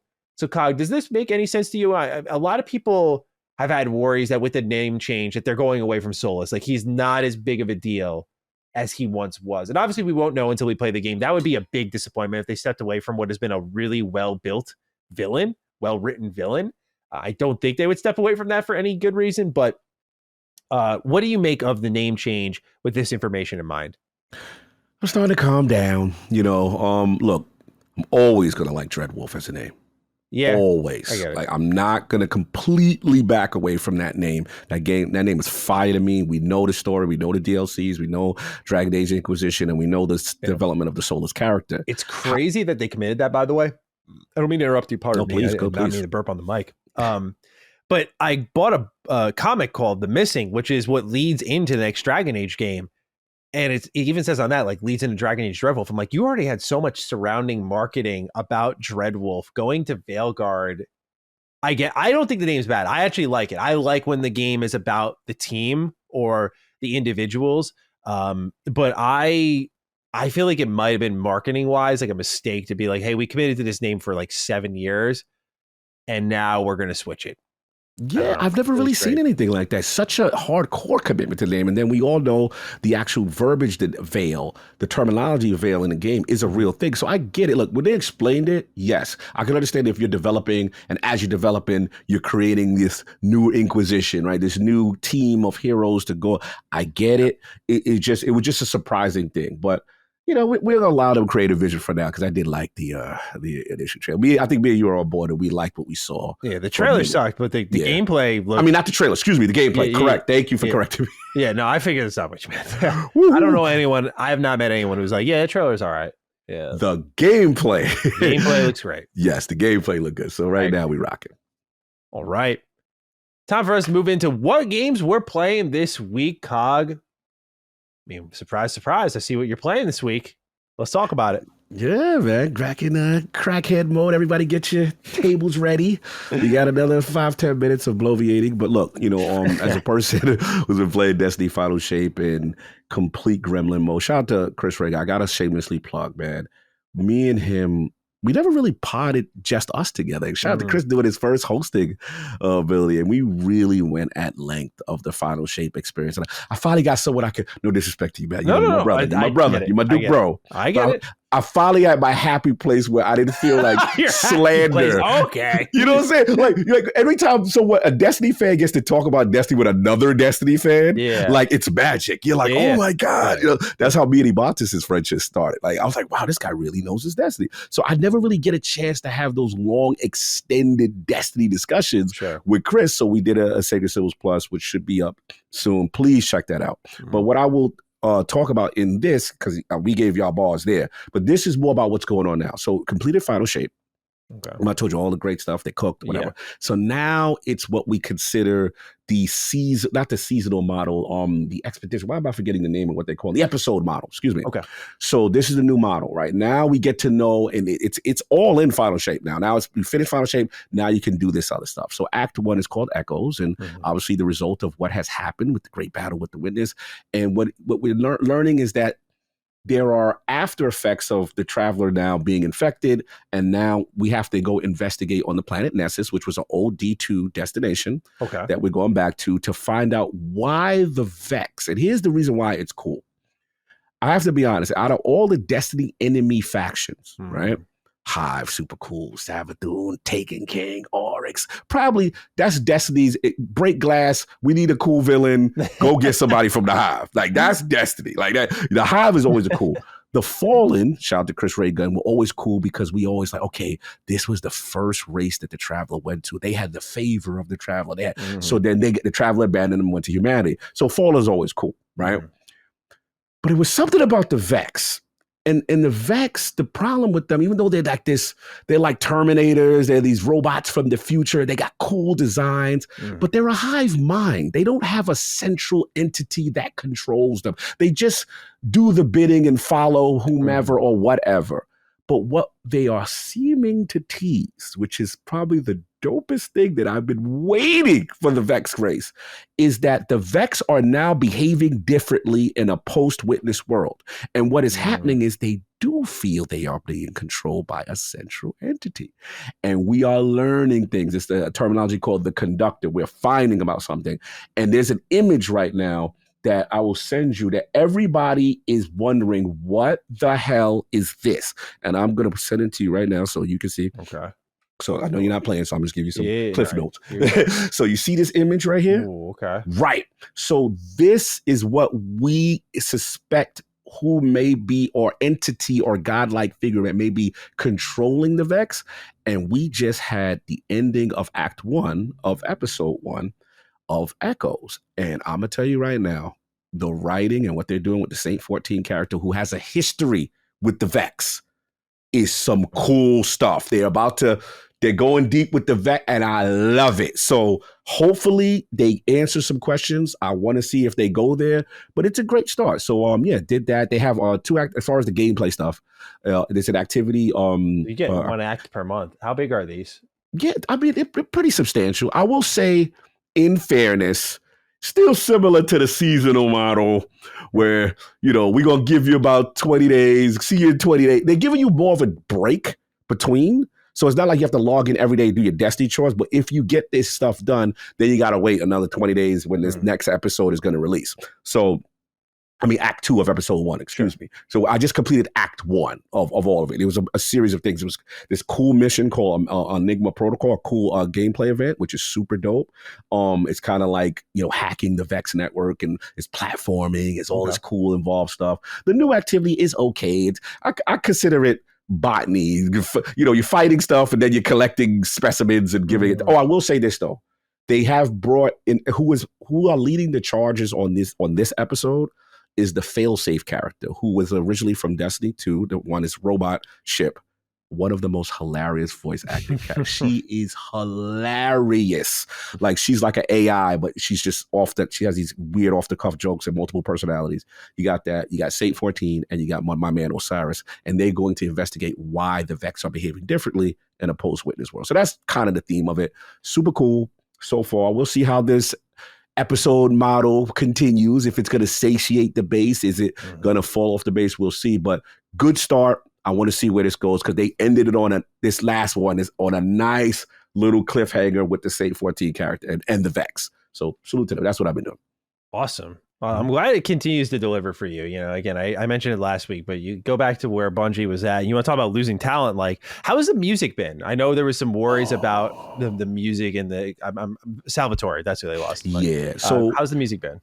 What I'm going to guess is, I think me and Chris talked about, is that Michael Salvatore and Sky Lewin and the team, they completed everything for Final Shape ahead of time. They will let go after this work was done.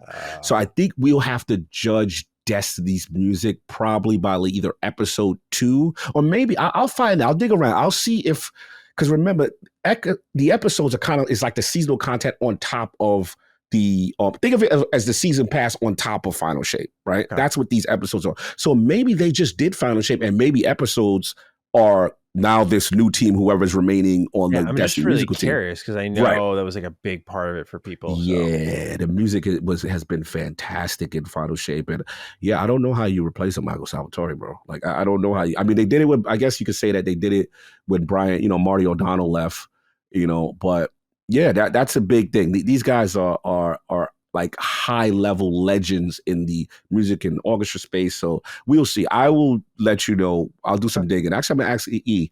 E would know because we have some connections with some of the team and Bungie as far as music and stuff. They actually were allowed, but they don't do interviews, and they actually came on Last Word Pod before, and we were super humbled. So I'll try to find out, see who's the remaining team. Okay, that'd be good information to get because I'm just very curious. Yeah, good question. Good question.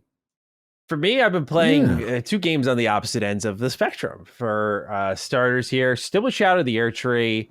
Thought I would be done by now with after the main story stuff, but this is just like I mentioned in my review, it's a whole game, and it's staggering in scale when I mentioned that in my review, and then I'm this far into it even further. I'm like, man, I don't know if I overemphasized enough just how big this is. Because now when I was playing it by myself during the review period and only kind of bounced a couple of thoughts off of Gene, I had a good feel of the scale and the scope. I was like, this is incredible. Oh my gosh. Now my friends have gotten their hands on it. So now we're kind of doing what we did with Elden Ring in the first place. Together, we're kind of just exploring the lands between or now the Shadow Realm. And yo, did you find this here? Like, Matt, have you been here? And I'm like, no, I haven't. Where is that? And he's like, oh, dude, they had the most cracked moment I've ever seen. So I talked about earlier how they have catacombs. There are these dungeons. Think of Chalice dungeons if anyone's played Bloodborne, where it's very similar visual palette. So I'm going through what I think is just another catacomb, right? Just surfing through it, beating up enemies, get to the boss. And I noticed the boss arena is different at the bottom of this catacomb compared to what you normally get in the catacombs. I'm like, okay. Now the boss wasn't hard. Beat it first try. I summoned. I'm a summon bro, by the way. Oh, bro, can I? Go ahead. I gotta add it. I remember I'm the casual. I'm outside looking in. So I had a conversation with Brad on Summon side, and he was like, "He's not. I'm instigating." Yeah. Brad, you did not say anything wrong. I was teasing. So he was like, yeah, I'm one of those guys, I don't do the summons. I was like, oh, you're one of those purists. You know, so he's one of those. I was like, so I noticed there's a thing, but he told me, he's like, Cog, I am not a guy who chastises people if they do something. I'm not one of those bros if you do. So I didn't know this was a thing in the community. I'm learning that dudes really be in their feelings. There's a purity way, supposedly. To get into it briefly, I think summoning is totally fine. Not because I do it. Like, I've played for himself games where I don't summon. To me, and Miyazaki said himself, these games are about strategy. And it's like, I use the tools they give me. So in Bloodborne, I didn't summon ever. But in a game like Elden Ring, where the game's built around summons and Ashes of War, my ass is summoning. You built it for that experience. Lies of P, I summoned because it was part of the tool set there. Like, if you take it away from me, I can adapt. I get better at these games. But if you give it to me, I'm going to use it. Some people, dude, it's a huge thing in my friend group. It's like a civil war, and they're like you're a bitch for using it. I'm like, dude, I don't care. They're the perfect example of like people in their feelings over summoning versus me, who I'm like, ding, ding, ding. Like, I don't care. I'm ringing in my Mimic tier for this fight. We're using it. Yeah.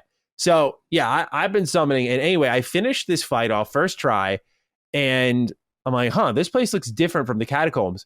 And I will just say that beyond this boss, a door opens up now, and it leads to a whole new zone.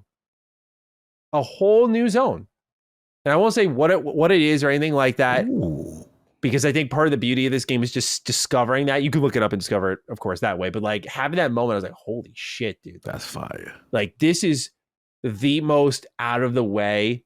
It's a flex in how they introduced it. Like, they put it in the side content. Like, side corner. And this isn't like, I'm going to run across this catacomb at some point. This catacomb was so fucking tucked away. Wow. And then you go into it. It's not even super difficult. And you get to the end and you're like, oh my God. There's a whole new biome here. A whole new biome opened up after you beat the boss? Biome. Yes. Like, that's completely insane. Visually different. And new, I don't want to sound too strong with this statement, but like new mechanics. Like, I'll just say you use stealth at one point. Stealth in Elden Ring. Fire. Unbelievable.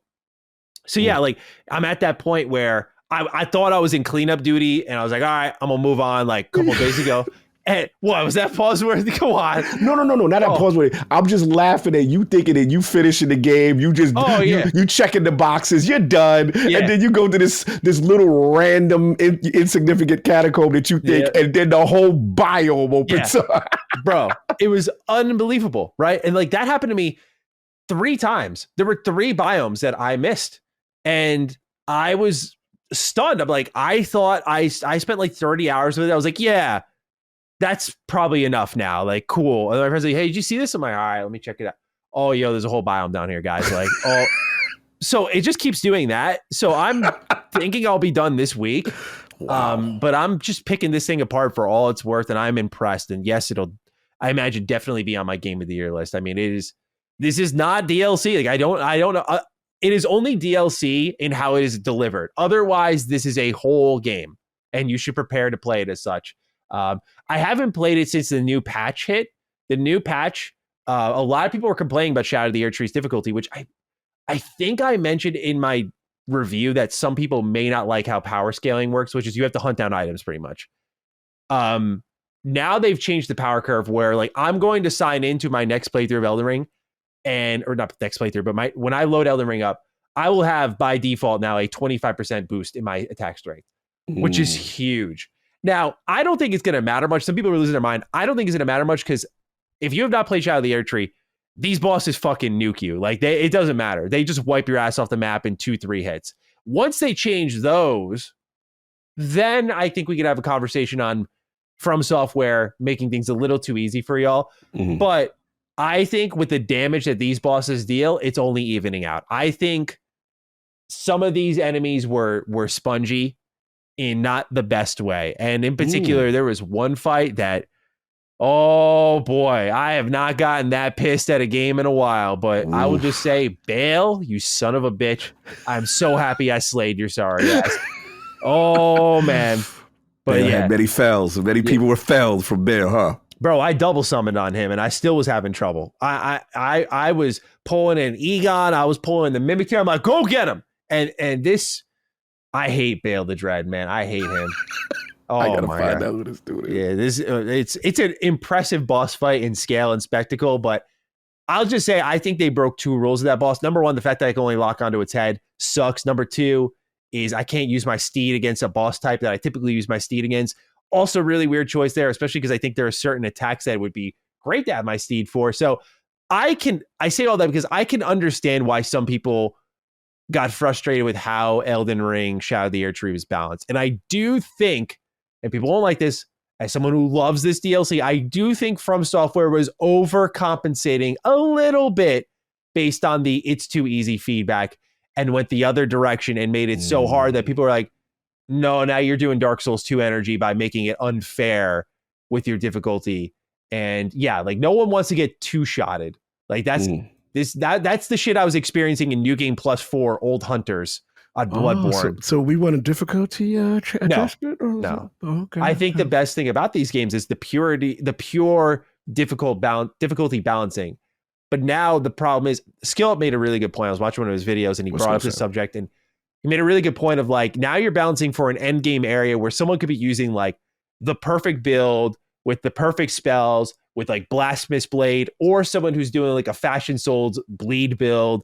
And like this DLC, I said in my review, like it's built to expect you at your best. Like you cannot come in here like, oh, like I'm going to wear a robe because it looks cool. And I'm going to use this dagger because it fits my aesthetic. You're going to get fucking whacked, dude. You are going to get embarrassed by Miyazaki himself. Don't fucking try it. Like that's what's going to happen. So he's going to teach you a lesson that way. But I can understand the balancing struggles. But yeah, just to warn some people, it is pretty tough. But I think Gene they may have overcompensated a little bit. All right. Because Gene told me if you don't wear the gear that say the utmost in defense or the utmost, like he was like, they are getting you out of here. This is a learning curve. Like they don't care what you did in the main thing. If you don't get these, what are those, I forgot the name of the currencies and the two things and the ashes and the thing that both Brad and Gene was talking to me about on separate shows. You will not stand a chance, even if you have these high-end builds. And a lot of the community, this is I would say it's a controversy, but I did see some mixed Steam reviews, and I was like, oh, wow, what's this? And some people were pushing back, but a lot, we did a poll, and I did notice the hardcore, and a lot of community was like, nope, leave it where it's at. And I was like, oh, wow, okay. So, yeah, it's I do think some people have forgot what that classic soul. There's difference between like Sekiro is very difficult, right? Right. That's like a different type of difficulty in a more rhythmic action game versus the Souls difficulty, which we've gotten used to. Like that's why I think for many people, Elden Ring was easier because you had Demon Souls, Dark Souls 1, Dark Souls 2, Dark Souls 3, and you had another game in that spirit that made it easier to level up. Like it's going to be the easiest. And I think Shadow of the Erdtree brings us very far back to what I would say is the Dark Souls 1 days of like, hey, we're going to beat the shit out of you, okay? Like, you're going to figure it out, though. Don't worry. And you're going to have that one run where, like, what happened with me with Bale, I'll just say, is, like, I did have the perfect run. Like, and it might sometimes, unfortunately, does come down to that in those older Souls games. Like, the right combo, the right RNG on attacks, the right stagger at the right time, the right amount of potions, the right pop of, like, a buff on me, the right time to call a spell, like, you sometimes need that. And I think people have gotten far away from what that felt like. So Shadow of the Erdtree was a scary crashing down to earth feeling for many. So I do think FromSoft overcompensated, but I also think some of the community forgot that when they mean business, they can do certain things. Oh, yeah, I thought it was easy, huh? Yeah. That's what it reminded me a little bit of. Like, as this is a horrible example, but so Sonic games are a little bit more difficult at times in terms of platforming, but Sonic Frontiers, everyone was like, oh, this is stupid easy. So when they released Frontiers for the update, bro, They beat the shit out of Sonic fans so fucking bad. It was unbelievable. Like, everyone was walking away, just holding their eyes like, damn, what the hell happened there? Like, why was that so tough? There were people complaining because you would spend like 8 minutes platforming up a tower. If you missed once, you're going all the way to the bottom. Like, it was they put you in boss gauntlets. It was insane. Yeah. So these developers do not take kindly to when you say, oh, this is easy. Yeah. They will make you feel their wrath. And so I think this is another example of that. Same thing. Destiny literally did that. That, bro, I have not even, you notice, in none of my times I've not completed the raid yet. Mm-hmm. They was like, the hardcore elite was like, oh, these Destiny raid, they don't care about the hardcore. Really? Oh, we're going to show you in the hardest raid with the lowest completion rates ever. My clan, who I got some of the biggest try-hard guys on my squad, was like, yeah, Cog, like it is so mechanic heavy. If one person does not do his job, then in conjunction with a timer looming on each encounter, you have to be almost, I would say, perfect run kind of energy. Yeah. These developers, they listened. They like, oh, where you think? Okay, we got you. We got you, boo-boo. Come through for the new joint. Let us know how you feel about the difficulty now. Yeah, it's so funny how spiteful it feels sometimes. Yes, it's funny. Yeah, devs are on it like that right now. So shout out to From, shout out to Bungie. They heard the feedback. Yeah, they're listening. They're listening closely. So like I mentioned, I'm on two ends of the spectrum. I'm playing one of the more difficult games this year, and then I'm playing Lego Batman 2 on my Vita. So in the middle of us recording an episode of Memory Card for our Retro Revive Patreon, I lost power, and we lost power for the rest of the day into the next morning. And it was my birthday the day before that. And so I was just Happy born day. I didn't realize the birthday. Don't worry about it. Thank you. Brother. Happy belated. I didn't even realize that. How are we, 20, 21? I wish. 29. When we fresh-faced 19, how old is we on now? You know what's funny? Nothing made me feel more old than, okay, I turned 29. And I'm like, all right, whatever. Age is a mindset. Wake up the next morning with a pinched nerve in my neck. And like, it wouldn't go away till I went to a chiropractor. I'm like, dude, fuck. Right there. That 3-0 coming. I know, right? I'm not going to be the kid at LSM anymore. I'm going to join everyone in their 30s. But yeah, that day, we went, Laylee and I did a bunch of things. And one of them was retro game shopping. I picked up a couple of things for like my Vita. I picked up a couple of things for my PSP. And I was like, you know what? I never just give myself the time. Like, I collect these games. I get to play some of them for Retro Rebound, but I don't really just get to indulge and do like a part of my terminology, but like an ADHD riddled, like just run through of just random games and just let me play this for 10 minutes. Let me play this for another 10 minutes. Like, let's just see what these feel like. So I ended up charging my PSP and my Vita at the right time because I was doing that. And so when the power went out, I was like, all right, well, got nothing else to do. So me and Laylee just lit a bunch of candles. We chilled in the den, and she played Catherine Full Body. I played Lego Batman 2. It was actually awesome. Like, I really loved it. It was so nice. And so, Lego Batman 2 it was interesting because I have you can't see it in the background right now, but I have a gross amount of Lego games on my Vita right now. Wow. And I love collecting them. And I still, by the way, have like probably half a dozen more to go through. But like right now, hold on, let me spin my collection. Hold on. Spin the block. Go get it. All right. So I have Lego Batman 2, Lord of the Rings, Hobbit, Harry Potter, Marvel, Ninjago. Yeah, I remember that Marvel one. Mm-hmm. It's called Ninjago Nendoroid, which I was like, I've never heard of this, but I'm going to get it anyway. So I have those Lego games. I'm still missing like Lego Batman 3. I'm missing, I think, Marvel Avengers. I'm missing Force Awakens. Like, I'm missing a few still on my Vita. But I remember watching the review for Lego Batman 2. Is like, oh, whatever, I'm bored. Like, I just want to watch this IGN review. And then I found out it was open world, and I was like, oh shit. Like, I bought it day one. I love Lego Batman 2. I think that game is fucking awesome. Like, straight up, if you love Lego games, go check it out.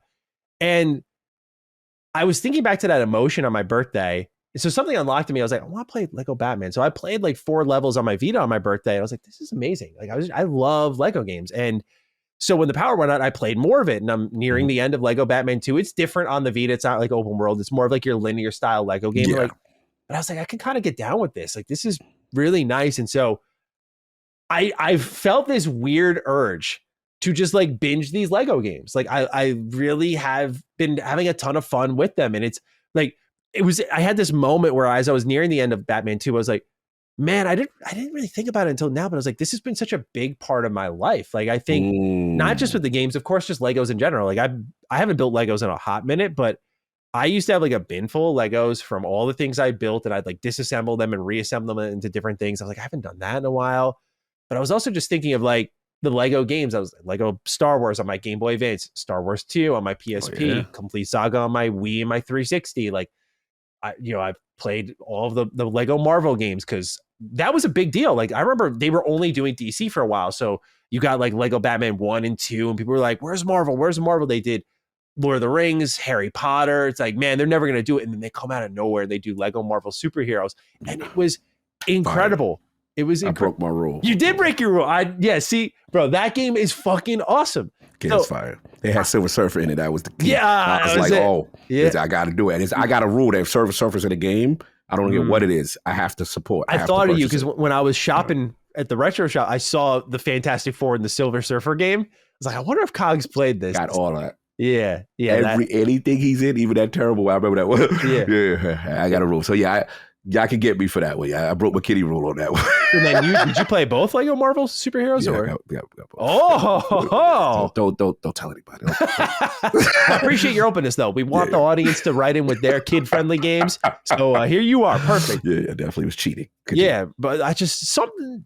I talked to Laylee about it. I was like, there's just this weird, insatiable urge right now to play a lot of Lego games from me, and I don't know why. Like I just want to dive deep and just kind of have some fun with it. And I don't know if it's like, it's not like an existentialism thing, although it probably sounds like that, like, oh, the good old days, these Lego games. But I think what it is, I'm trying to identify, part of it is they're just simple fun, but there is a comfort to them, like a really weird comfort to just kind of moseying around the level, listening to the grunts and the sound effects they make.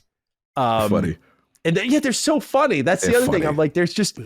I think of like the death sound and like a Star Wars, like, whoa, it's so good. I love it, bro. I love it. And so, I think I might just kind of go on some level. I don't know for how long it'll go on, but like, I kind of want to just dive into a few Lego games for a couple of months and sort of have them there. Now I'm talking with a couple of friends and they're like, oh, have you tried Lego 2K Drive? I'm like, no. Tell me more, though. I don't know about this. Yeah, I'm like, tell me more about that. I was looking up like other Lego games that I kind of ignored. Like there was, I think, Lego City Undercover. People were like, yo, it's GTA, but Legos. I'm like, say less. So it's like, this sounds kind of sick. I was like, I heard Lego in The Incredibles is good. I'm like, because there was a phase where I played a little bit of DC villains, but I dropped it. I never really liked Batman 3, but I'm like, I want to try that again. So I'm like, I'm excited at the opportunity. I feel like a free agent right now. Like, what Lego school am I going to sign with? Like, what Lego university am I attending?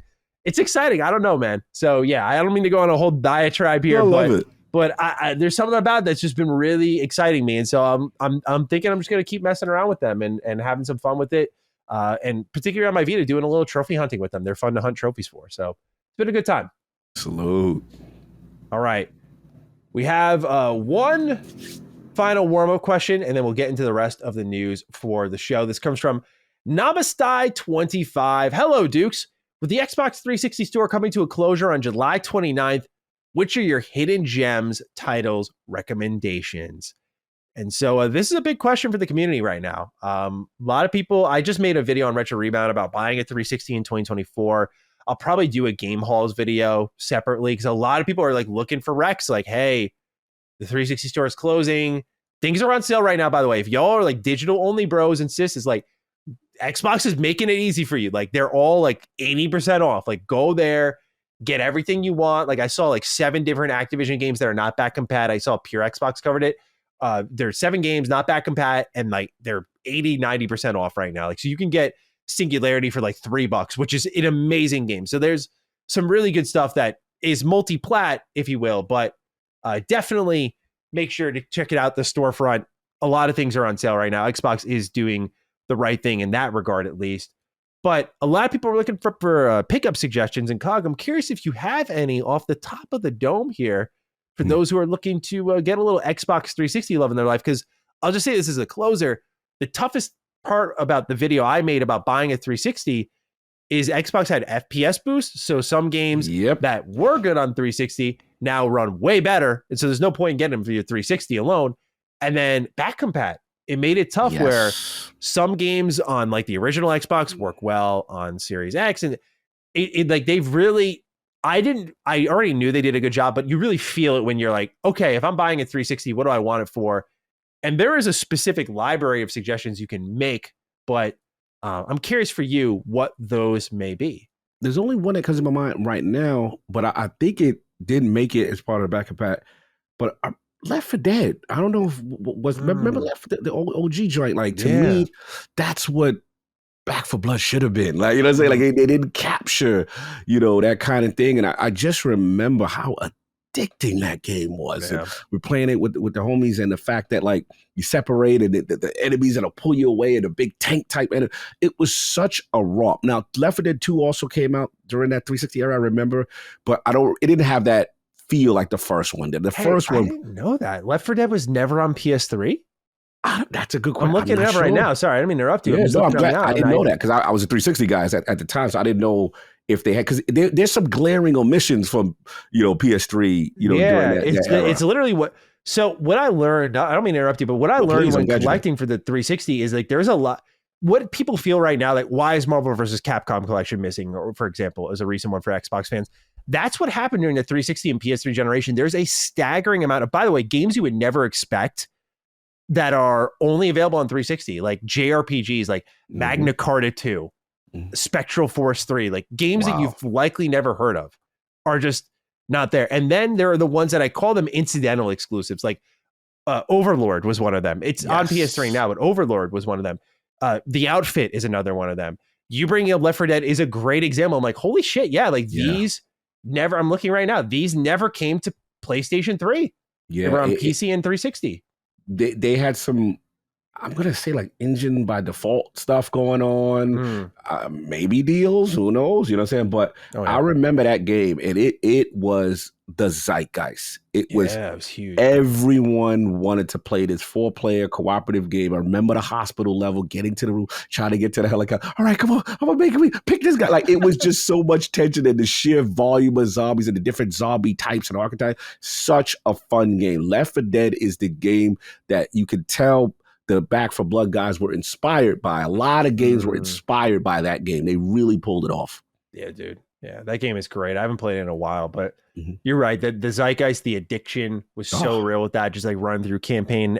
It fit perfectly in the Xbox, the birth of that Xbox Live era, and just like party chat and all that stuff. Like it was the perfect game for that. Like that's probably one of the lead reasons why they never got a port on PS3. PS3 didn't have party chat. And that was like one of the big deterrents. Yes. PS3 unlocked that sort of caveman mentality. Like when I didn't want to be bothered and I wanted to play single player games, I was going to my PS3. Like I was just sitting there playing things. I was like, no party invites, no nothing at all. Because appearing offline only got you so far at times. Like some people would catch on to your antics and invite you while you were offline. Yep, I hate that. Yeah, I hate that so much. I hate the offline. Like you see, now I've got to talk the whole script. I got to start creating the story. Like you got to keep the story while you're not talking to nobody. Yeah, where was I? What was I doing? I was like, dude, just let me isolate for a little bit. Facts. That is so true. I will say that about Xbox. Like sometimes the offline, like there's other ways people can catch you, or sometimes the game itself will snitch you out to others in game, as opposed to you still being offline. And I'm like, you still get the mess. I'm like, bro, this is me time. You got to respect it. You know what I'm saying? And I hate having to explain myself. Bro, some of these games are snitching. I don't want to self-plug too hard, Nami style, but I will just say my video on Retro Rebound on buying a 360 has a ton of video game recommendations if you're interested in checking those out. I'm really happy with how that one came out. I think Josh did a really good edit for that. But I will throw out a couple of suggestions. I'm trying to think of ones I haven't done before. Because like what was tough about that video is like I had a pile of games next to me. I was like, I'm going to throw in like Infinite Undiscovery here. Like that's a 360 JRPG. I'm like, wait, that's back compat. So you probably want that for your 360 collection, but for the Xbox Series X and S instead, or really the Series X, because you can use the disc for that. So that's where things got a little tricky. But looking behind me, I'm sorry, I got to rotate my shelf for the third time this episode. Let's go. Hold on. All right. Looking at what we got here, Oh man, there's so many good ones. Well, there's certain ones, I guess recommending things that fit only in your that can also fit in your series collection isn't a bad thing. The Lightning trilogy, as in like Final Fantasy 13, that whole trilogy Oh. is brilliant on Series X and S.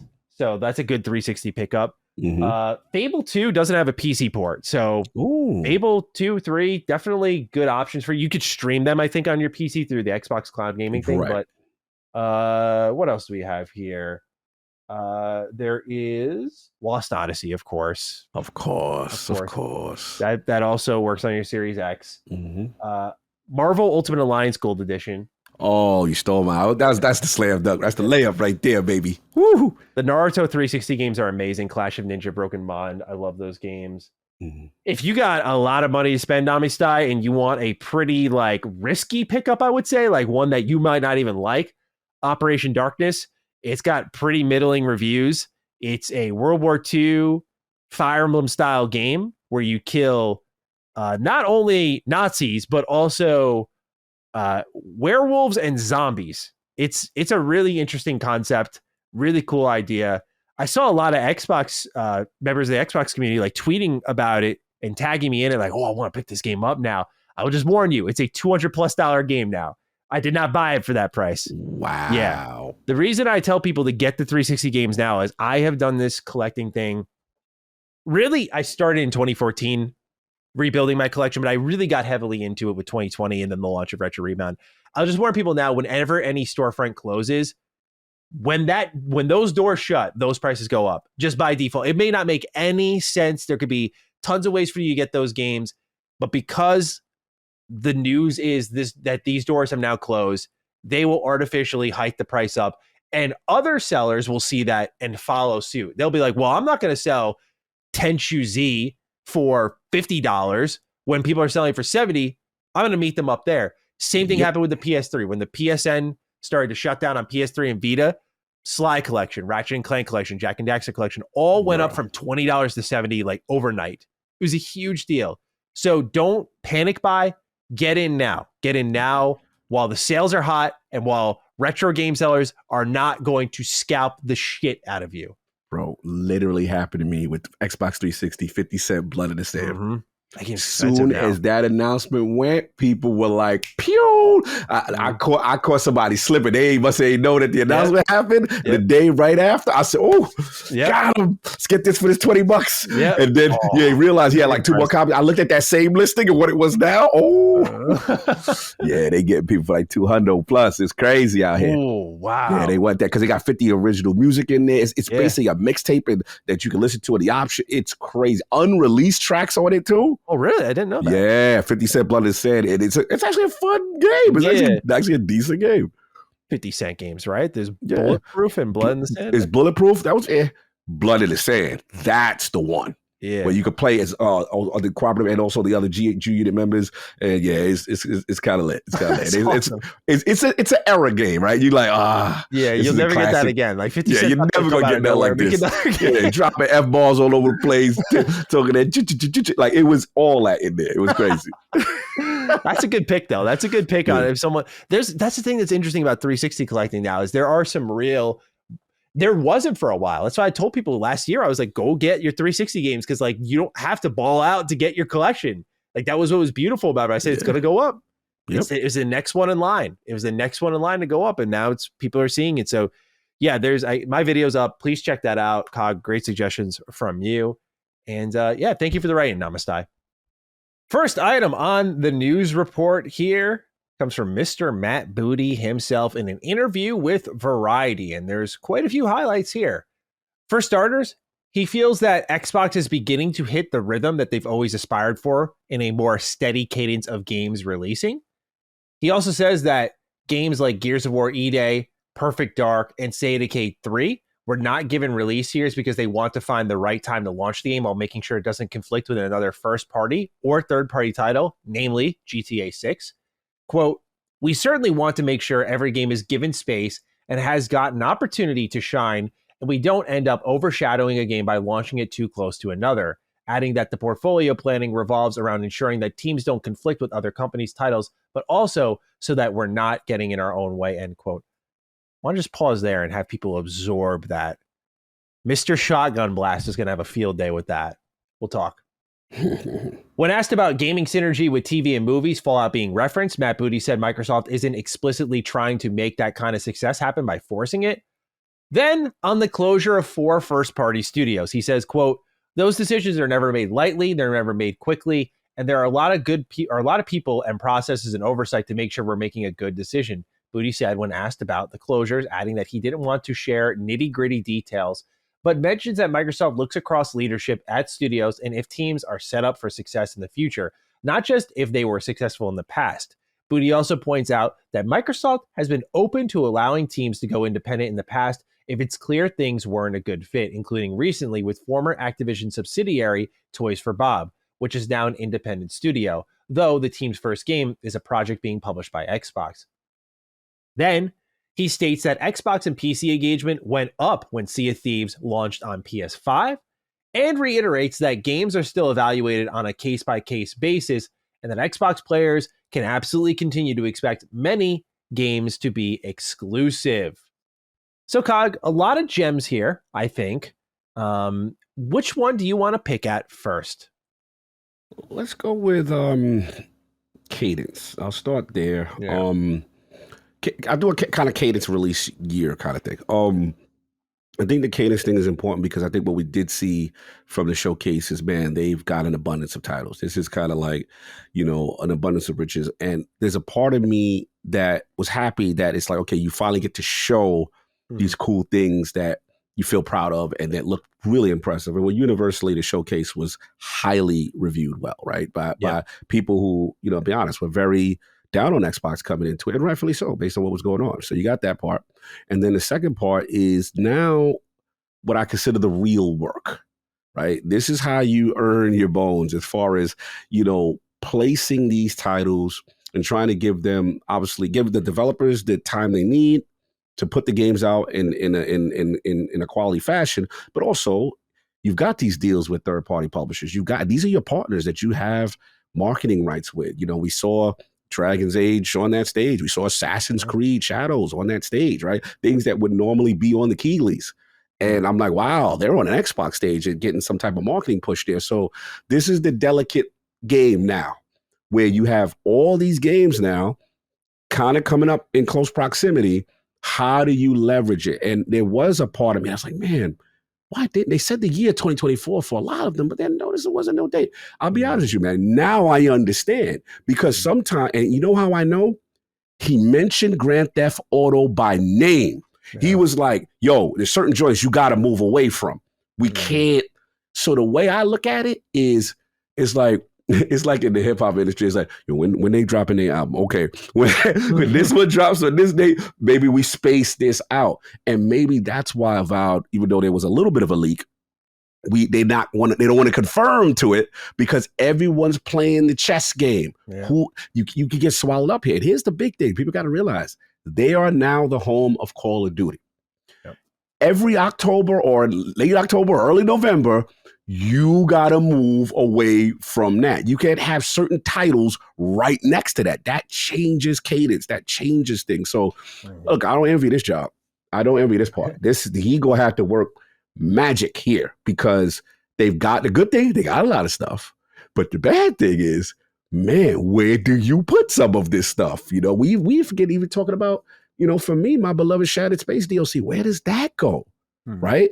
We talked about last week, Flight Sim, we ain't going to be disrespectful. Like that has to have its audience too. It may not cannibalize another game because it's so different, but you still have to be respectful and win. And I guess my concerns is Avowed, where that gets placed, Assassin's Creed Shadow, with the proximity to that. When does Dragon's Age? Because let's be honest, if you know Dragon's Age is going to drop, do you really want Starfield Shattered Space next to that? Right? If you know where Assassin's Creed Shadow is going to drop, let's say November 15th, when I think they did claim their date, and the rumored date for Avowed was November 12th. Do you really want to drop right next to that? Right? Mm-hmm. So, and then the last point I'll say is the cadence of Game Pass, right? There's a part that you do have to commit. Because remember, you're going to have people in Call of Duty. How do you keep them in? maybe you do say, hey, we got to have something every month, even though. So that's a strategy. I don't know where they're going with it. I don't envy them. This is going to be the toughest thing for them to do. But I've always said, hey, you want to move Indiana Jones in January, February? That's just me selfish because I want them to get a game. You know what I'm saying? That's just me. But curious, what did you think about, this portion or whatever you want to attack from? This is a huge interview. There's a lot to pick from a lot of the points he said. Yeah, I think the cadence is really important because he who manages this sort of stuff is saying we don't want to end up overshadowing a game by launching it too close to another. He doesn't really get into how they measure that. Like, oh, well, Avowed is fantasy and Starfield is sci-fi.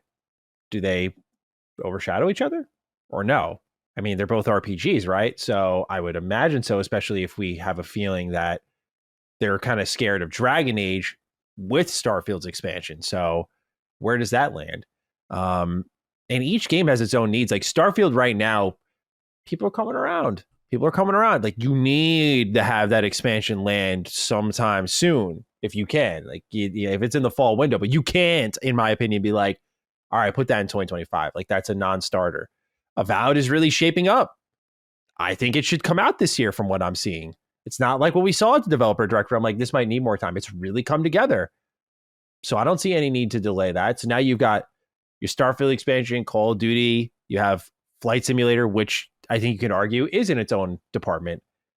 I do think Indiana Jones in December is at least the leak date of December, is the obvious move to kind of give it space. Otherwise, even then, I think you are just putting out a bunch of stuff.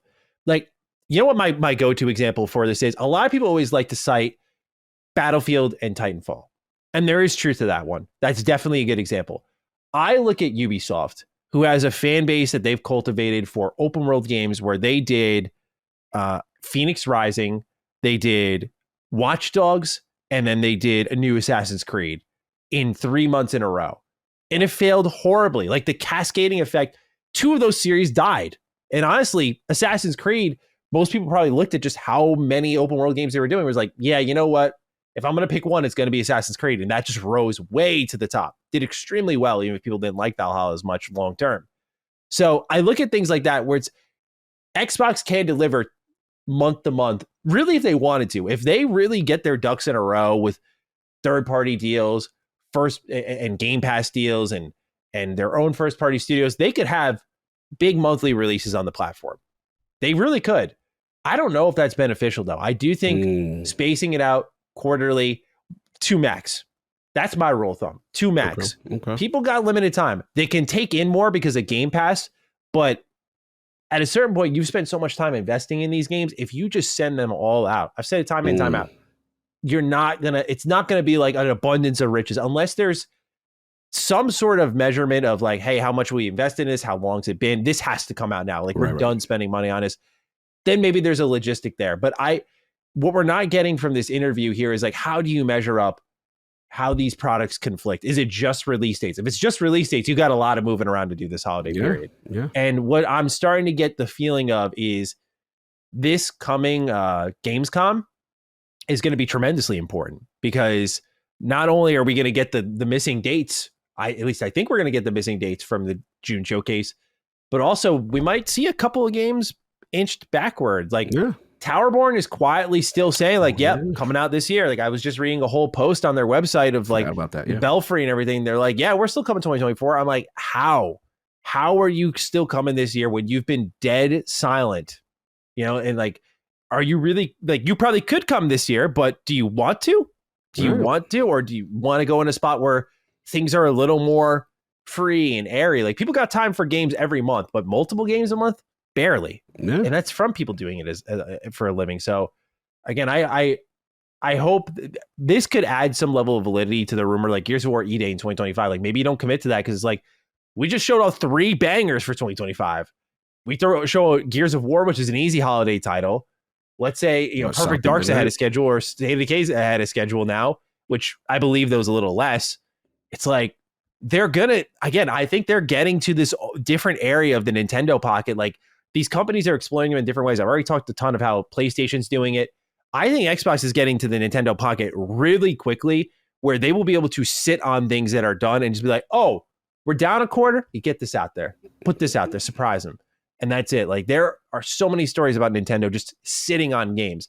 And I don't think Xbox will sit on games like Avowed, but I think there will be projects they'll start to sit on and be like, you're done. You're going to work as a support studio for this upcoming game, and your game will now come out next spring instead. That's what we're going to do. And to me, I'm sorry, not to interrupt, No, as long as the end game is quality and polish, I'm all for it. Well, that's what it earns, yeah, right? Because now you're in a situation where these games, for example, Redfall, I'll say, is a game where outside of redoing the game, I don't think any sort of delay is going to outright fix its core problems. And in fairness, I haven't played the final update, so maybe some things are feeling way better in there. But, delays will do something in a positive manner, but only can go so far when a project is kind of lost. But for games that are looking really promising, like the ones we were talking about today, like if Doom got a delay, I wouldn't be like, oh shit, what's going on there? If Avowed got a delay, I would be like, oh no, that's not good. I'd be like, okay, cool. Like that game already looked really good. So I feel only more good things can come from this, more polish, more choices, more options, whatever it may be. I just feel like, I don't know how Xbox creators, like developers, are going to respond to it, but I feel like that's got to be the inevitable path. It's like, hey, yes, this is done, but you've spent 6 years on this thing and we can't afford to just throw it out there. And honestly, as a creative, take money out of the situation. Do you really want to spend that much time on something for it to never be found? Like, I think everyone wins when you spread it out a little bit, at least giving it a chance and saying, hey, we put our best foot forward. We put this out in the spring with no other competing products, and this did really well, or it didn't do as well. At least we know now we tried. And there's different approaches moving forward, like the multi-platform release, that sort of thing, or trusting in Game Pass or the long-term sales or DLC. Like there's ways to go from there, but you got to put your best foot forward. So yeah, I found what he said very interesting about not overshadowing releases and naming GTA 6. I mean, yeah, that's one that everyone will be clearing out for, except Call of Duty. I think Call of Duty is the only one that will stand wherever it needs to stand, and that'll be that. Yeah. Gaming Synergy, what did you make of how Matt Booty is kind of saying here that TV and movies are not something they're really going to force, even with Fallout's immense success and how Fallout 4 and 76 shot up the sales chart? They kind of like that and went, that's great. Like, we'd love to see that. We'd love those franchises, but we're not going to be forcing that, really. Do you think this is maybe a lesson learned from Halo? You watched the show. I didn't. So how do you feel? Yeah, it could be. Look, to me, this kind of mimics what Matt is saying here. Is kind of mimics what I got from Todd when in an interview with you, in the sense that, first of all, we are the beneficiary of seeing things after the fact and saying, wow, this is an amazing series. This came together. They have this zeitgeist. They need to do something. But again, you really don't know at the time when you create these things that it's going to be what it is, right? So in their defense, I know, like Todd said to you, like, hey, man, we feel it was cool, but did we know it was going to be this? Like, that kind of thing. So you get that kind of moment. And then the hard part is trying to line something up in conjunction with a release date of when something happened. That's like the perfect world, the perfect synergy kind of stuff. But I get him not wanting to force it to happen, but where I'll push back is that now that you know it is what it is, right? Now that you know, maybe, we can accelerate projects that needed help or may have been defunct, and, now we can, re-energize something because you want to take advantage of this newfound franchise. Because we got to be real. And this is, since corporate likes analytics and data and metrics, they have overtaken Halo. Fallout is the wave. Like, that's just what it is right now. So you're the home of that. Right. So again, I know people don't like this in the building, but I don't care. Like, you have to take advantage of that. So in my opinion, if you were sitting on a remaster and a thing and in said documents that we may have seen, maybe hey, what can we do to help push this through, to get so we could keep the train running? You may not be ready for Fallout 5 yet. We get it. But remember those rumblings about a Vegas 2 or rumblings about hey, what can we do to help? You know what I'm saying? Like, that's all I want to see. Like, it's not about forcing. It's more so about, let's take advantage of this moment, this unimaginable non-gamer crowd who is now interested in one of your franchises for the first time. You have the wave, right? Think about Last of Us and stuff like that. People are like, wow, what is this? This seems, this was a video game? Like, that's what Fallout's doing right now. So I will continue to push back against the booty, sorry.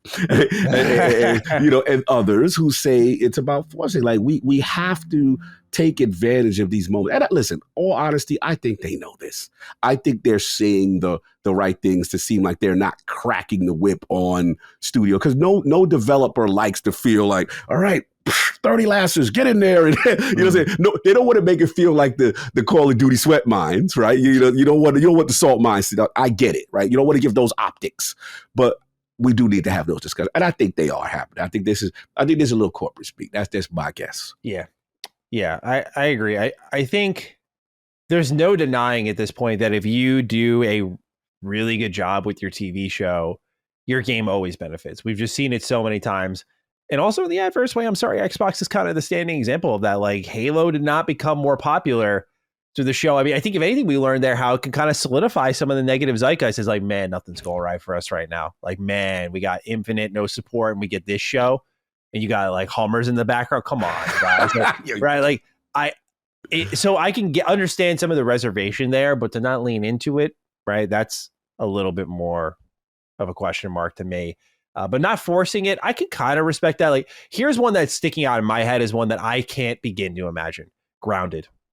Grounded as a show doesn't make any sense to me, and I could be completely wrong as I slap my pen away. I could be completely wrong. I'm not saying it in like a naysayer or like a hater way.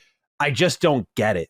And so it's that sort of idea where I'm like, well, maybe they have to have a very specific vision that's exciting. And so maybe this is going to be really good because I can't think of anything it would be like. But Honey, I Shrunk the Kids? No, Honey, I Shrunk the Kids. You never seen it? No, I get you. Part of the fun of the game was like discovering this world gradually through the lens of like, we've been shrunken down. We don't know what's going on here. Right. So to make a show out of that, I mean, I think it could be good, but I think of that as sort of like, are you forcing the point there? Are you just saying the TV's all the rave? We need to get a TV show for our kind of popular live service games. Let's just go ahead and do that. Right. What does that accomplish? So I can understand some reservations on like, do we need a Gears movie? That's been something like Batista's been requesting for ages. Like, let me go be Marcus Phoenix. Like, let me do this. Like, I'm the perfect casting. Like, just literally putting himself out there. It's been in the rumor mill for a while, like a Gears movie of some kind. So, like there are ones that I think could fit, but everything needing it, I think maybe that's what he means by a little bit of the reluctance of like forcing levels of success. So, yeah, interesting answer, but the big one that people were talking about is what he had to say about the closure of 4 first-party studios.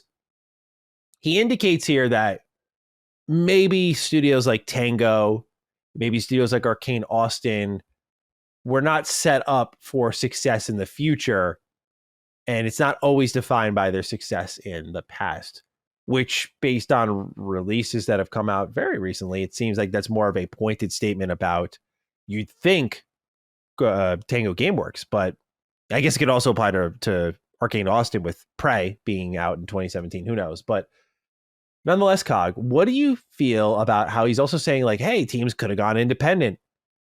What do you feel about that? Like, could Arcane Austin have gone independent? Could Tango have gone independent and just partnered with Xbox for publishing? Like, what do you feel about this answer? Because I saw some saying, oh, okay, I kind of get it.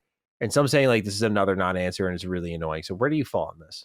I'm surprised he talked on this because I felt the company line, which we saw with, Sarah Bond, I felt were kind of contrived statements that she has to say, and we can't get to any nitty gritty to what happened. And I thought they were going to just take that approach.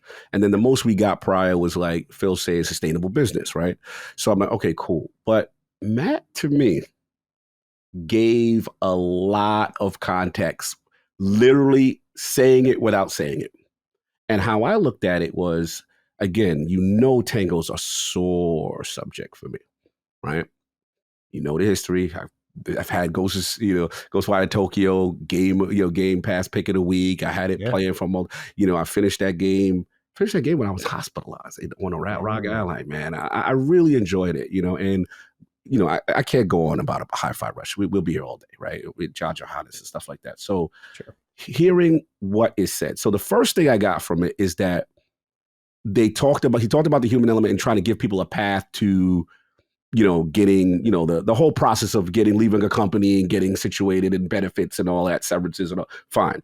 Now, when it came down to the studio itself, he mentioned key things. He said, when leadership changes, when you're looking for the future, Maddie, I'm going to be real with you. In my mind, that says when Shinji Mikami left. Yep. Because the rumors were Shinji left and he took members of the team. Yep. No disrespect to anyone that was remaining at Tango, but if your leader and the Resident Evil create, right? This is that guy, right? Mm-hmm. And the rumors with that, and then he goes off, takes his team. You could have great game developers, but the future and the end of where the studio is going to go, that still may be in question. That may still not be in place. Then I look at the rumors, right? We heard about the pitches, right? Maybe there were, and even within the next one, and he didn't want to do that. They didn't want to do that. That's maybe what Microsoft wanted. They didn't want to do that. And I don't know what the pitch for Hi-Fi Rush 2, but clearly it wasn't enough in someone's eyes to solidify saving the studio. Then the second thing we talk about, again, I look at his comment, I look at the Phil comment. When I hear running a sustainable business, what that mean to me in corporate speak is these ain't make money. I just got to be honest. So I think of the praise. I think of, the Dishonored. I think about the, unfortunately, Hi-Fi Rush, even when put on another platform, PlayStation owners did not buy it. So it did show me that as critically acclaimed it is, that may play a factor. But here's the two other things that I got from it. When he mentioned Toys for Bobs, the vibe I get is like, we try to explore options before we do this quote unquote last resort. I don't know Toys for Bob's financial situation. Maybe they had enough to say, hey, we could go independent and then we'll work out a deal. I don't know how that financial structure on both parties works where they're able to do that, but Tango is not able to, right? Mm-hmm. And then the next thing he said, it was something to the point of, he used another example, studio, and like almost like shopping around. And sometimes the fit is there. So the vibe, I am reaching. I am putting a little more words into what he said. But to me, I'm seeing through the corporate speak. The corporate speak is saying we are trying to let others look at it. And in my mind, that means you're trying to look at other publishers, maybe Japanese publishers, to say, hey, we are about to do this with Tango. We want to give them a home.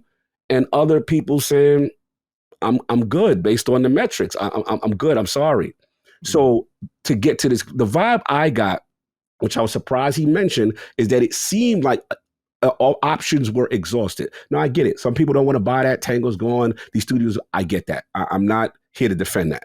All I'm trying to say, I was surprised he said all of this. Because to me, I'm like, you dropping breadcrumbs on the process, in my opinion. So, yeah, I mean, that's why I got it. And it's unfortunate. I do think that he did mention something of like, we do know some, what was the team? Some of them got merged into the ESO. Oh, yeah, ZeniMax Online. ZeniMax Online, yeah. Right. We know about that. But, look, I'm still never going to forgive them from Tango. That's just never going to be in I don't care how it is, because obviously me, the gamer in me, and the fact that you had a Japanese studio in your possession, right? I feel you should do everything you can to retain it. But I do understand corporate and I do understand reality and business and I get that. Mm-hmm. My last thing, I lost my thought. I had one more point in reference to that, but look, it'll come back to me. But it's just, the whole situation is unfortunate, but I do feel for the first time, I got more of an understanding of how they got to the conclusion, not agreeing with it, but how they got to the conclusion is what I want to say. Yeah, it's an interesting set of answers here, because what I think about is you brought up like the three answers we got on this, and it didn't click with me until then. I was like, yeah, they've tried to explain this 3 times, and each way they've done it has kind of been not great. And I just, like, I don't know what the harm is in pulling off the Band-Aid and saying like, look, they didn't make enough money. Like saying I got to run a sustainable business is like, that speak for like people at your level who can understand. Like, oh, Phil, I get it, bro. Like, yeah, I'm a CEO too. Like, I get it, man. Like, you got to run Like that doesn't relate to the consumer. Like that's just the reality. Like no one gets what you're talking about. Like, oh, you got to, the $1 trillion companies got to, like, oh, okay. Seems like you could sustain yourself without making a buck for like years, honestly. So that doesn't compute with the audience. Saying something like, oh, I can't share nitty gritty details, but I'm going to drop a lot of subtle hints about what happened here and what it may or may not be. It's like, if you guys are going to address this 3 times over, you got to just come out and say what happened. Like, you just got to. Like, the audience deserves a little bit of clarity on that, I think. And it would just, I don't want to toot my own horn. I think when I look at the response to the Todd Howard interview, a lot of people moved on from damage done there because they got an understanding. Like, people just want to know what the fuck's going on. Like, What okay, happened? you shut down 4 studios. Why? And not say, hey, look, got to run a stable business. And, sometimes, like, they're not set up for future. Sometimes others are, but it's not about what's in the past. I'm like, dude, just this cryptic shit. Like, let's just say it. Yeah, I know what you mean. Say it. And I know it's easier said than done, but if Xbox has done anything right, it has been that feeling, although we learned with some quotes they haven't aged well, there was a feeling of a level of transparency. If there was any time to just level with the audience and be like, you don't got to make a video and bring attention to it, but just in an interview off the side like this, just be like, yeah, look, we didn't want to, but the reality is X, Y, Z. And just get into it a little bit more in that. You don't got to divulge on like, yeah, we evaluated John Johannes' portfolio and compared to Shinji, like that was looking whack or something. Like you don't gotta get like in that bag if that's what was happening behind the scenes. But just beyond just saying business logistics said otherwise, like that does not compute to a consumer. So just on that note, I'm hoping the next time, because it'll be asked again, that Xbox and their PR team goes, let's just say it, guys. Let's just say it. What's the harm? Because you've done more damage by saying it wrong or vaguely 3 times now than just saying it how it was and what happened 1 time, maybe twice.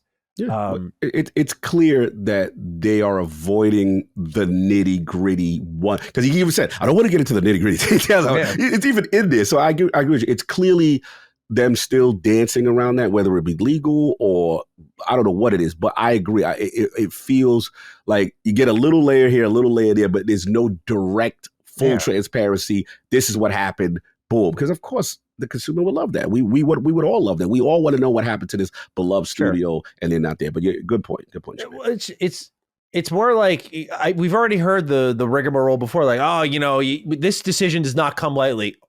Yeah, like we fucking put that together like when it first fucking happened, guys. Like, yeah, we know these decisions aren't made lightly. We know they're never made quickly, but like it happened. Like, why did it happen? Anyway, I don't want to turn this into a bitching fest. Just my point being is like, if you're gonna try to appear transparent, just be transparent. People can see through it at this point. Like, it's not the 1990s where like old corporate speak is just like, oh, that's the truth. Okay, great. You said that. That's the truth. Great.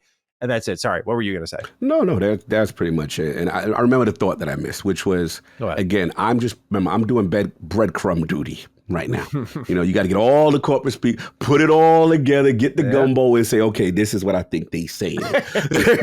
Right? No, this is what we are resorted to because we're not getting a full transparent answer on the situation. Yeah. The last one I said is because look in the article earlier, he also talked about you talked about even the synergy of all the teams and technically helping each other out and doing this other stuff, whatever.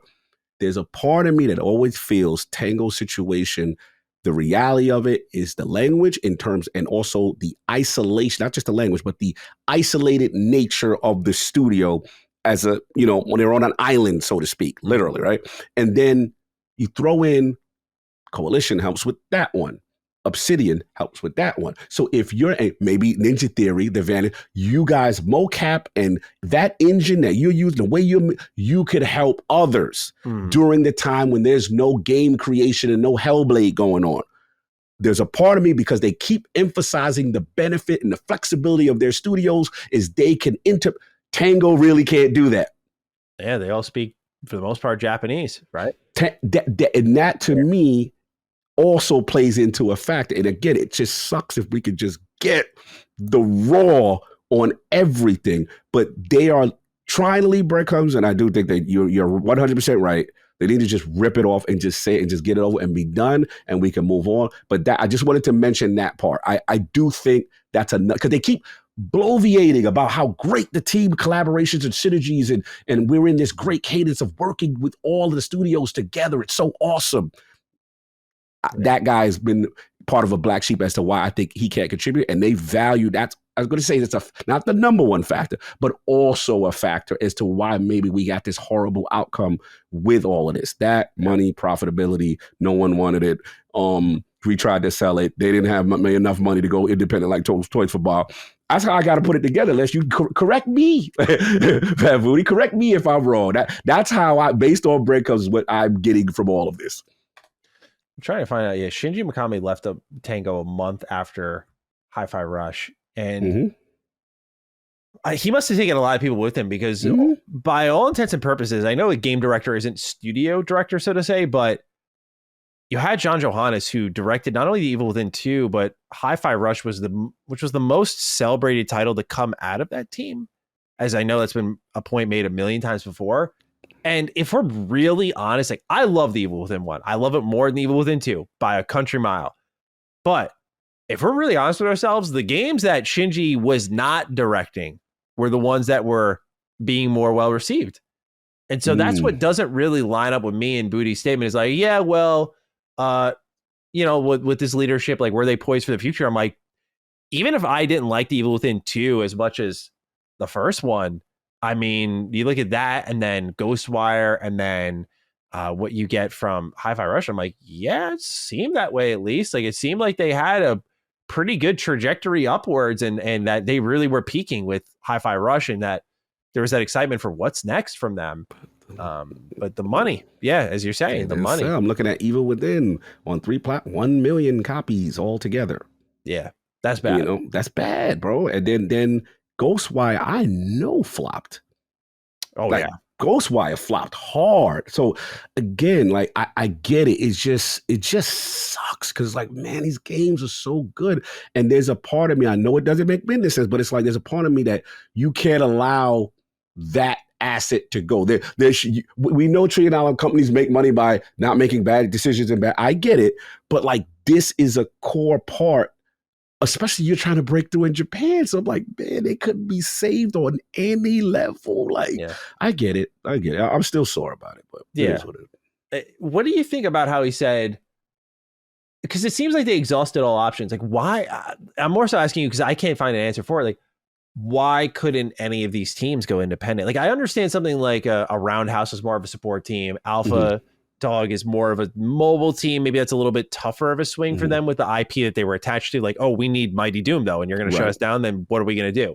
So like those make sense. But teams like Arcane, at least Tango, like, would people maybe rally around a crowdfunding for them? I think so, because like I think for indie devs, like for me, like if I were to go out and crowdfund a game, like I wouldn't feel super confident because like I feel crowdfunding is really pushed forward by the faith of a team that's like, Larian, like they've done crowdfunding for a while. So it's like, it's an easy buy-in, or there are numerous examples out there of like good crowdfunding. Couldn't these teams have gone independent, or is that where like the leadership structure isn't there? Like, that's what I'm not following. It's like, why did I say this with all due respect, by the way, like why Toys for Bob and why not these other two? Right? Like, what did Toys for Bob, like, by the way, new family member, like, is it the optics again? Like, oh, we can't come in and shut down the new Activision team? Even though, I mean, before that, they fired a ton of people. So I don't know, but no, it's a great question. It's a great question for me to figure out, like, why did one get what looks like, but I don't know if it is, like, special treatment over two other studios. The thing I think, and I honestly do think, when you lose studio heads, and remember I told you the reason why I was so worried for Undead Labs, right? They had, what was it, Strain? Remember, Strain was the original leader of that thing, right? Studio head is a big deal. That, you know what I'm saying? Like, so again, provided you don't have things set up in success. Now, we know Ferguson at one point was Coalition, whatever, and then we saw, they did eventually able to move on. But it's got to be, if I had to guess, it's got to be they didn't have confidence in the long-term vision. I don't want to name John Johannes, because I don't even know if he was in that position to be a successor. But whatever they had in place, there was definitely a uncomfortability or lack of direction that they didn't feel confident moving forward with in a post Shinji Mikami era. So I think that plays a factor in. And the only thing that is surprising in your defense is that I used to listen to all the Mikami interviews. And one of the things that he always prided himself was teaching the young generation as kind of the replacements for him. And he wanted to get a whole bunch of young developers. He was big on that. Whenever you read anything about him with Tango and stuff like that. So, and also, why'd you leave, fam? And now you going over there with Platinum, your man, Kamiya. They working on something right now, and they got something going. So we gotta wait for that expose. We gotta wait for that Schreier junk. You know what I'm saying? Someone gonna tell something. We gonna get the real. But again, we can only speculate. We can only guess. I do feel the Mikami thing, because when you talk about forward leadership and plan in place and structure, you could be a great developer, but to run a studio is a whole different thing. And they clearly seem to have some hesitation moving forward, or did not like the plans moving forward with them. So that's what I'm going with for now until we get the expose. One of these days. We'll get it. All right. Well, other topics here. We got a couple more. Let's talk a bit about, I guess we can really package these into one. He says that Xbox and PC engagement went up with the release of Sea of Thieves on PS5, and that things are still a case-by-case basis, that exclusives are still on the way. So what do you make of both of these? Like, Xbox is benefiting from some sales on PlayStation, but also that it seems like moving forward, we're still going to see a lot of Xbox exclusivity. Like his words were many games exclusive. If we're to believe that, this is interesting because, again, we know more are going to leave the platform eventually. We know that not just from assumptions, but Phil himself said it just recently. He was like, yeah, by the way, hey, we're going to do this. Like, he said it's so offshoot. I don't know if you saw the clip of like people like Ryan McCaffrey's reaction to it, where he was like, he's like, oh, okay, that's happening. Like, he was just so, even the interviewer was caught off guard by it. Like, just, like it was just such an out there, like, whatever, like this is already matter of fact thing to them. So to see in a separate interview now, like, oh yeah, but don't worry, many games will still be exclusive. It's a miscommunication almost, is what it feels like, of, all right, so things are still going to be exclusive frequently, but you're also going to be giving out stuff to other platforms. Like, so it's going to be kind of like a river, like just, you sail down the river for a while and then like you break off to this new path. Like, I'm trying to figure it out still a little bit more. So what do you make of this increase in engagement and I guess the expectation that exclusives will be a thing for a while moving forward? Look, me and you as gamers, me and you don't have a problem with anything, because we're gonna go to Games R and we're gonna have fun and we're gonna play it. So I get it. However, and I get the whole, bro, sales are doing fantastic over there. Sea of Thieves is thriving. You're loving those numbers. I'm all about, and I've said this time and time again, if it comes down to the sustainability and the survival of a franchise, studio, developer, whatever, platform, publisher, and if this is the key to survivability, I am all for it. I'm never going to push back on that. If this is what you got to do, put some of your franchises on other stuff, and that's what it means, the future of Xbox to really live, in the Game Pass model to live. Because let's be honest, I was very surprised at that business meeting. I was expecting them to rip the Band-Aid off of Game Pass. I was expecting them to rip the Band-Aid off of day-and-date Game Pass. This was the opportunity to say, hey, maybe you flirt with maybe a Call of Duty. They had all the opportunities to really get in front of it, and they continue to commit and say the tenets of what it means to be an Xbox is this, and this, and this, and Game Pass. And I'm like, wow, you're doubling down. Okay. So now we fast forward to this. The issue, and I'm going to say an issue, but I do feel they owe it to their base to have an understanding. The direct question that needs to be asked is, what is the criteria for a game to now potentially go to another platform, right? Because we don't have an understanding, right? And what happens is, whether you like it or not, every single game you release, the question is going to be asked, instead of the merit of what's happening and how great the game is. Is it coming to this one? Is it coming to that one, right? I think it does behoove you to get in front. They probably disagree, but that's where I will push back at them all day. I think it behooves you, because to your point, Maddie, they clearly love saying PlayStation, the success of Sea of Thieves, they love that. Oh, they love the revenue. Mm-hmm. But in the next statement, you are saying, yo, but you're still getting exclusives. Okay, I like that idea of it. Cool. But it does seem contrary to the other statement, right? Yeah. You can't say exclusive here but you're happy there when it's not exclusive.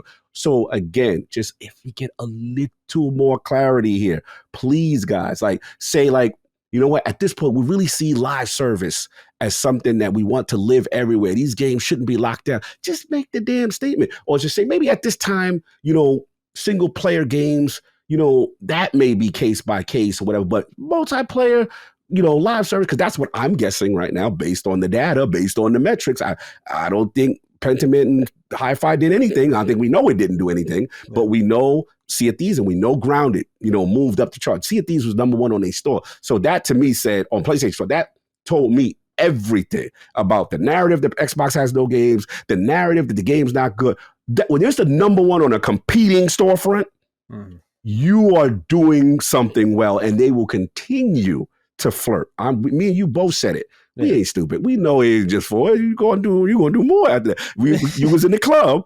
It wasn't a one-time thing that time, right? We talked about the joke. So that's where I'm at. I just wish it's just a little, and I understand it's sensitive. I understand. I get it. But the base your loyal base does deserve to know kind of how your thought process is on when something goes somewhere else. That's pretty much it. But I like the fact that it's going to be still some exclusive. Okay, cool. I guess the way I look at it, final thing is, I guess the fear from the community is, oh boy, full slate, everything, y'all. This is it. Get ready, right? And I think this is their way to pacify the base, to say, look, you guys are still going to get exclusive. Don't worry, kind of thing. But, like I said, me and you both know, some stuff's still going to be coming, fam. So that's where I'm at. Yeah, I almost feel like, in a way, they could be trying to vocalize what we knew was the thing with the 360. What I mean by that is the 360 was such a compelling product to many, not just because of the memories and the zeitgeist and all that. You think about, we talked earlier on games that were exclusive, I put in quotes, to 360 that eventually went multi-plat. So BioShock, Mass Effect. I mean, the list goes on. But you think about those games, right? Technically, they arrive for a year, they add value to your system, and then they go out on PlayStation 3 and PC or wherever else a year later. And that was the way of the 360 for a while you had mainstays like Forza Motorsport, Halo, Gears, and so on. They would be there exclusively and stick for a while. I think what we're seeing if I was to just, again, wager a guess based on this constant drip feed of communication, is an evolution of the 360 strategy of like, hey, that 1 year is all we kind of need. And maybe there are some tent poles, like, is Halo, we've heard rumors that they're considering it, but is Halo ever going to leave Xbox? Is Forza, like, I think people can stomach some things eventually going. I think like Hi-Fi Rush, there really wasn't too much of a fight on that long term. It's just like it was annoying in the sense that we just got an exclusive finally, like we've been asking for, and like now people didn't like Hi-Fi Rush. They was not happy with that part. Yeah, right. Like and now it's gone, right? Like that feeling of just being there finally, and then it's taken away from you.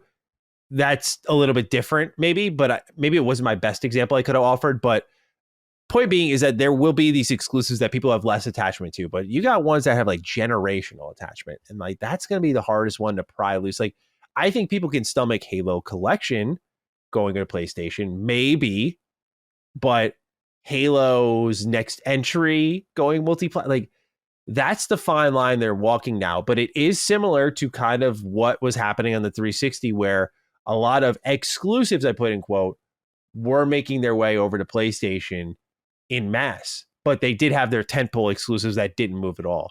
The question is, how firm will they be on some of these versus others?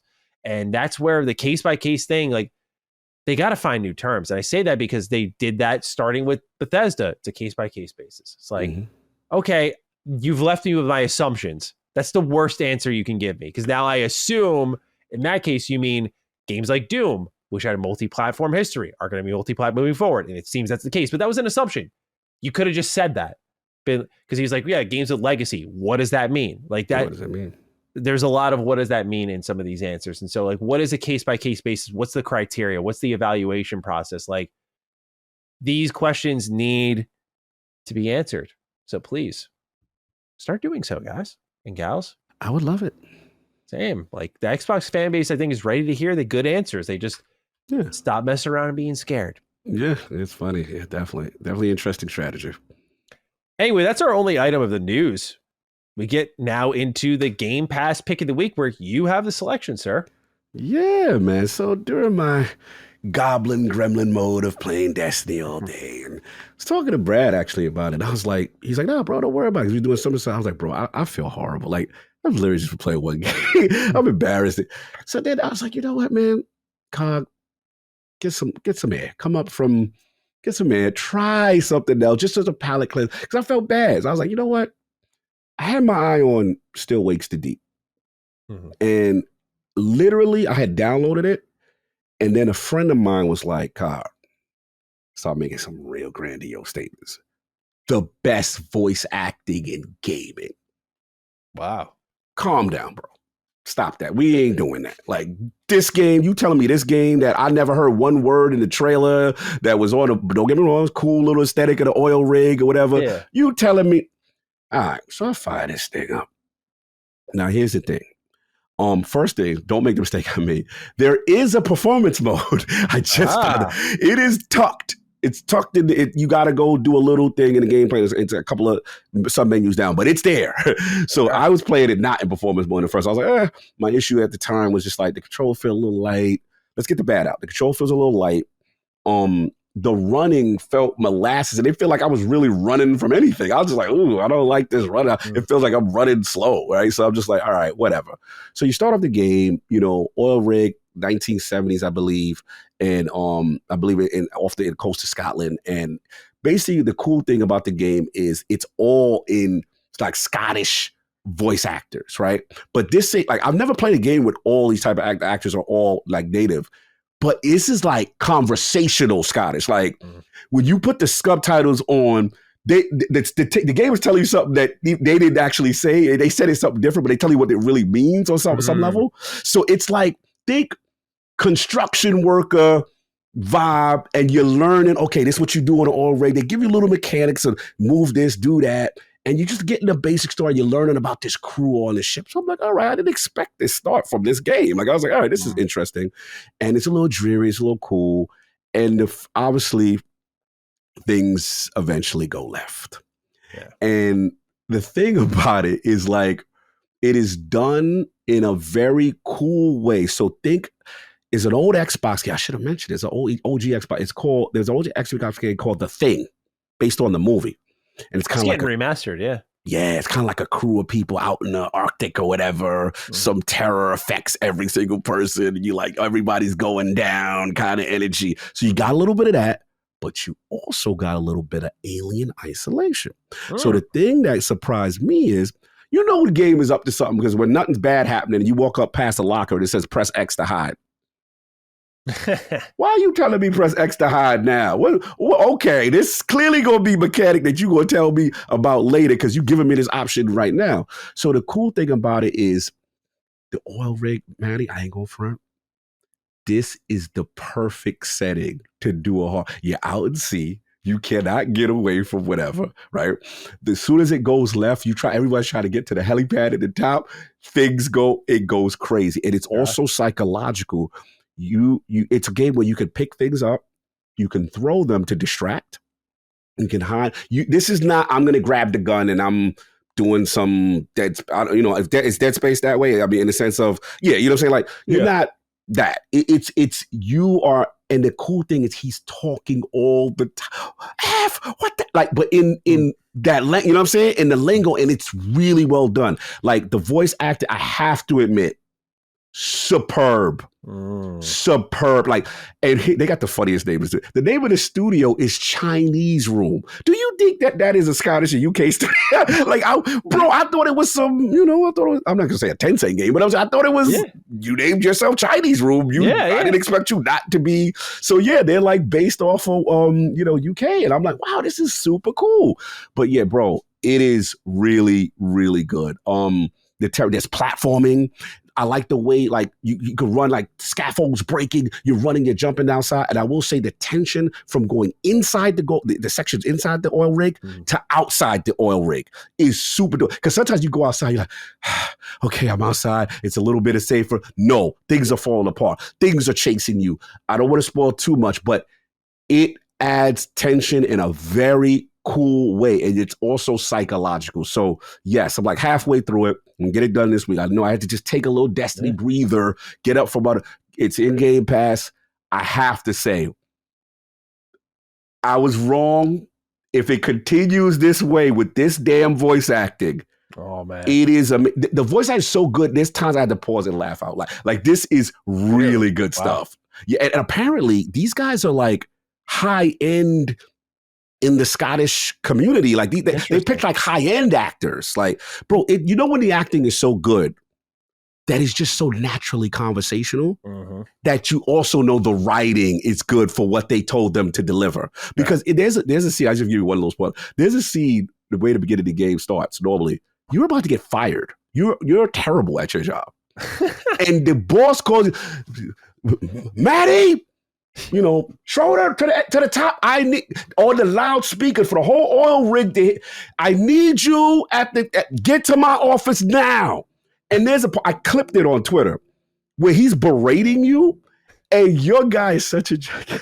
He's like, "What? Like, so what are you saying?" And then he's like, "You idiot! You're an idiot! You don't do this! You don't like, bro. It is you get fired in the most funniest, hilarious way before the game starts." I was like, "Yo, this game is wild." There's a section where you go into the lunchroom, you're talking to your individual people, just so natural. Like, I have to admit. And then as the horror starts, it is so well done. The tension, bro. It's really good. And again, the engine's not the greatest. I'm not going to say it's some graphical looker. From my understanding, 6 to 8 hours, not going to be a long experience. But if you want, this is what I like. Again, I don't play a lot of horror games, so correct me if I'm wrong. People have told me that other games have done this, but what I like is when you do run and you press the right analog in, you get an immediate what's chasing you while you running view. Oh, you can look over the shoulder? No, it's a complete reverse. You can, while you're running, you press, I believe, that right analog stick in, and the camera flips right behind you so you can see, all right, is he there? Is it there? Bro, it is a nice feature. I even like the way they handle climbing up ladders, holding down the right trigger. There's a lot of cool platforming thing where you're about to fall, hold the left trigger, hold right trigger, climb, pull yourself back up. The mechanics are fun and it adds to the tension. If you don't do this, you will fall, you will drop, there are consequences to this thing. And then it teaches about the life of how it is to be on an oil rig, the things you got to do and stuff like that. So it's worth a shot. I think they got something unique here. I just got to see if they land the plane at the end, but I was very impressed. Still wakes the deep. Give it a shot. Short experience. I'm very curious what the Realm of the Dukes feel, and if you have, I know you got Elden Ring right now. You got 1,000 things like how I do, but just fire it up. I'm just curious to see like a first 2-3 hours what you think like about it. Yeah, I was looking at the length, and it seems like pretty palatable. Like, for those who are curious, it was like 5-6 hours is what I'm seeing. So this might be a good game that Laylee and I could play together. So I might check it out. She likes these types of games. Scotland in the building. Bro, I'm telling you, I'm honoring Scots, but I was like, yo, I love this place. It is really good. Shout out to the Scots. Yeah, shout out to the Scots. All right, that's your Game Pass pick of the week. Still wakes the deep. Got one more question to wrap things up here. It comes from Sean Mason.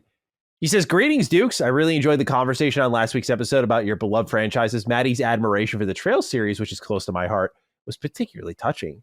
Listening to that discussion made me curious about your favorite characters. If you were to craft your own Mount Rushmore of video game characters based purely on personal preference rather than historical importance, who would make the cut?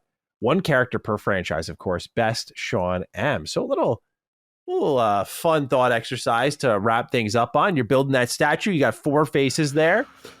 Who are they going to be? And again, he says it's personal preference, not historical importance. It's not like, Cloud Strife because he's the JRPG guy, for example. So what would you do for your Mount Rushmore of game characters? We could go back and forth like 1-1. Yeah, 1-1. Yeah, just so we got time to think. I got 3 I got to decide on my 4th, but let's start with my first, and then you'll do your first. Yeah. I got to go with the history. Every Shinobi game, Joe Musashi was the protagonist. He's the quintessential ninja for me. I know a lot of people grew up with Ryu Hayabusa. I get it. But the Sega kid in me this was the guy. And I remember Revenge of Shinobi and seeing the story and how you had to save, pick to save. You had a bad ending. If you didn't save your girl, you get in the game and she dies. But Joe Musashi was, the iconic Sega ninja for so long and carried them. So he has to have one damn ninja on the damn so he would be the guy. For me, I'd have to open up with Bastila Shan from KOTOR 1. Just a phenomenally written character from top to bottom. Like the bond she has with your main character is done in a really good way. As someone who's very much like, hey, if you're going to do romance in a game, you got to do it right. Like, I think that is a great example. Like KOTOR is kind of a love story as well. But also I think her rise from immaturity to Jedi Master and understanding her sort of place in this world is really well done. And just old school BioWare just knocked it out of the park with her. Phenomenal performance as well by Jennifer Hale. Just, absolutely one of my favorite characters in gaming ever. So first slot, easy, Bastila Shan. All right, fun. Number 2. Probably could have easily been number 1 either, so there's really no particular order for me. But again, if I got to go with the greatest game of all time, I have to go with the greatest character of all time that I picked. So Commander Shepard. Let's go to the front of the character. Yeah, Commander Shepard, man. Yeah. I mean, it was my Shepard. I had my renegade moments. I punched people in the Citadel. I may have killed off space racist Ashley. She ain't like certain alien races, but it's cool. It's cool. We try to make it up, and man, the stories, all the choices and, it just felt personal. It was such a well done character. And people tell me to this day, like, FemShep is just amazing too. So Commander Shepard. And that's my official side of the Citadel. That's my joint. Salute. I'd say number 2 for me would be the Vault Boy. I feel like there was not a particular... I love the world of Fallout more than probably any character within it, frankly. Like I have ones I really love, like Nick Valentine's one of the best written Fallout characters, in my opinion. There's plenty of examples out there. But to represent the entirety of Fallout so well, it's got to go to the Vault Boy. I mean, the TV show gave him a backstory, and it's a really good one. And that also happens to be one of my favorite characters in Fallout. So it kind of works in that way too. But in all seriousness, like the personification of Fallout is all carried through this mascot. He's holding the gun. He's got his thumbs up. He's got a melee weapon in hand. Yeah, he's like a cannibal. Like he's the representation of every quest, every weapon, every play style, everything. Like he is Fallout to me. And so I feel like while it's not like a character in the traditional sense, like as a gaming mascot, he's absolutely like the most important to me. Like I love the Vault Boy so much. So yeah, for me, number 2, I had to go to him. Damn, I might have to steal that. Vault Boy is iconic, and I'm gonna be. You mind if I steal? Oh, because course. I didn't think about it, and it's like I'm gonna be real with you. Not that I was a Fallout hater coming in. Like I'm gonna be real with you. Like I didn't play it. I remember just seeing pictures of it, and I'm like, why is this people get so excited about this drab? All I see is greens and browns, and I get it. It's a Fallout, but it's just like, nuclear Fallout. But I was like, what's the allure to this game? And I remember finding it up, and it was 3 things. It was FATS. I was gameplay mechanic. Oh my God, I could shoot a target someone's leg and blow it off, and it's gone. Like, what is this game? Like, this is crazy. Music. Yeah. Oh, those tunes, those little ragtime tunes. Mm-hmm. And then I remember doing special for the first. I gotta steal you, right? Vault Boy, bro. Because I remember doing special. I'm like, what is this yellow haired guy? And he's doing like he's the cannibal. He's doing like evil stuff and the faces. And I'm like, yo, he's the most adorable, hilarious thing in this game. And Vault Boy, facts. I'm with you. I gotta add him. He's up there. Yeah, I got the many faces of Vault Boy here on this controller. Right. This is I bent the knee to this one. This was nice. I might have to do that. Yeah, because it's got literally every perk image on it. It's amazing. Yeah. Vault Boy, and then obviously with the show, we got it. So I guess I'll end with my last one. And this is a weird one, but I would be remiss if I did not have Harang from Tekken. Because you know what I knew? I got emotional every character reveal up to the point he didn't get announced. And I was just like, man, my God. And again, when you've been with this franchise since Tekken 3, it was Tekken 3's release. This game is like 30 years old, this Tekken. Tekken is damn near 30 years old. So it's like, let's say, Harang's in joining in Tekken 3 was, I don't know, 4 or 5 years in. I remember as a person who loves martial arts and took Taekwondo for what I have such an appreciation for the kicking arts, right? People, the great kickers. Me and King would watch the karate flicks of, we always look at the guys, the Wang Zhang Lees and the John Liu's, the guys who are the amazing flexibility, and they do these roundhouses and continuous kicks that look fluid. And I'm like, yo, that is motion captured by a real Taekwondo champion. That's what I found out. And when I remember seeing Tekken 3 and the kata and him doing, I'm like, oh, that's my guy. Yeah. I was like, who is this? And then the flamingo putting the feet up, fainting, doing, it's pure martial arts, pure Taekwondo. Yes, there's some exaggerated stuff and supers and sparks, and we get it. But, and then his backstory, which is, Jin is the chosen one, right? We all know Jin is the chosen one, but he's this little cocky guy who does these, he's traditional, he listens to Bible, but he does these little street fights on the side. And the story with the rivalry, me and my friend, one of my best friends who's Sal's brother, Kai, who's a Jin Kazama guy. When you read the lore about Harang, it was like they faced each other and they fought to a draw. So I'm like, oh, my man fought your man to a draw. And your man the chosen. So I was like, my man nice, just like that. So it was this rivalry we used to have. And I was like, your man got to use demon powers. That's the only way he could beat my man. Because my man was undefeated. My man was just upset that he had a draw with him. You know what I'm saying? Kind of thing. So yes, Tekken 8 broke my heart on what happened. But I had to eat that. You know what I'm saying? But I love the character because he's really not a full hero. But he's not a villain either.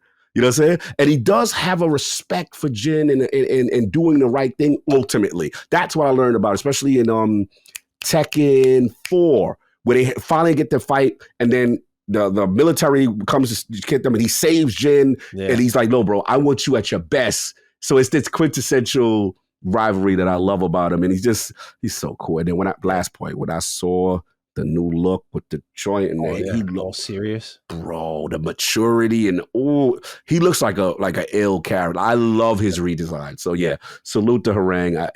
I know it. Yeah, it's my guy. It's my guy. It's so funny with him because you look at how he's portrayed in Tekken 8. If you've never played Tekken before, you'd be like, oh, this dude's been sick for entries, and then you go back and he was always cool, but not as cool. His fits and his energy and stuff. He just totally different character now. Yes. Completely. Yeah, he got into I hate it when they made him the annoying biker character. Yeah. I didn't like that phase. I like Tekken 3 traditional with the gi and this 8 brought a little bit of that back, but kept this cool edge to him. And I'm like, I want this version from now on. I think this is a perfect redirection for the character. I agree. All right. I got 2 left. So I think one would have to be Dr. Maruki from Persona 5 Royal. Of course. My God, what a character. It's hard to talk about it without spoiling, but I'll just say that it is one of the most powerful character arcs I have ever seen in a game. That whole section of that game is obviously top 5 games of all time shit for me, for not only the reason of inspiring me to make a game, but just the excellent character work, the way they build up to some moments, and also what he represents. As someone who's very pro mental health representation in games, I think there's good ways to do it, bad ways to do it. We talked about that a lot with Hellblade 2, and I know Gene had his thoughts on it, of course, but I do think that the way they slid him in was perfect, because I remember on the outset, hey, here's Persona 5 Royal. We got some new social links. This is Dr. Maruki. He comes in after the Kamoshida arc finishes up in Persona 5. I'm like, oh, yeah, this dude who traumatizes the whole school. Got it. You know what? That makes a lot of sense. And to see that journey of him counseling and kind of serving as a school therapist and kind of diving into the minds of these characters and how it evolves based on, I'll just say, my dad's a counselor, and he's very much wants to do anything he can to help his clients. And this perspective they kind of carry into the game felt very real to me, but also like to how they transform his character beyond that later on in the story is remarkable. I mean, there's so much that goes into Persona 5 Royal to make it amazing, but he is like the star to me. He really is an incredible character. So Mount Rushmore status for sure. And then the last one, Sly Cooper. I knew this was coming. Yeah, anytime I go back, he's a like one of the gaming mascots for me. Like I just love his appearance. But one thing I've learned to appreciate in my adulthood with Sly Cooper is just how he's written. Like in Sly 1, he's very vengeful. In Sly 2, there's a sense of peace around him. And he's more about like his family now. Like he's a family man in a sense, but his family's very unorthodox. Like it's him, Bentley, and Murray. And Sly 3 and how that carries forward on a personal level is excellent. And so I know the series is kid friendly, but I really think there's a level of maturity to the writing in Sly and how his actions affect others.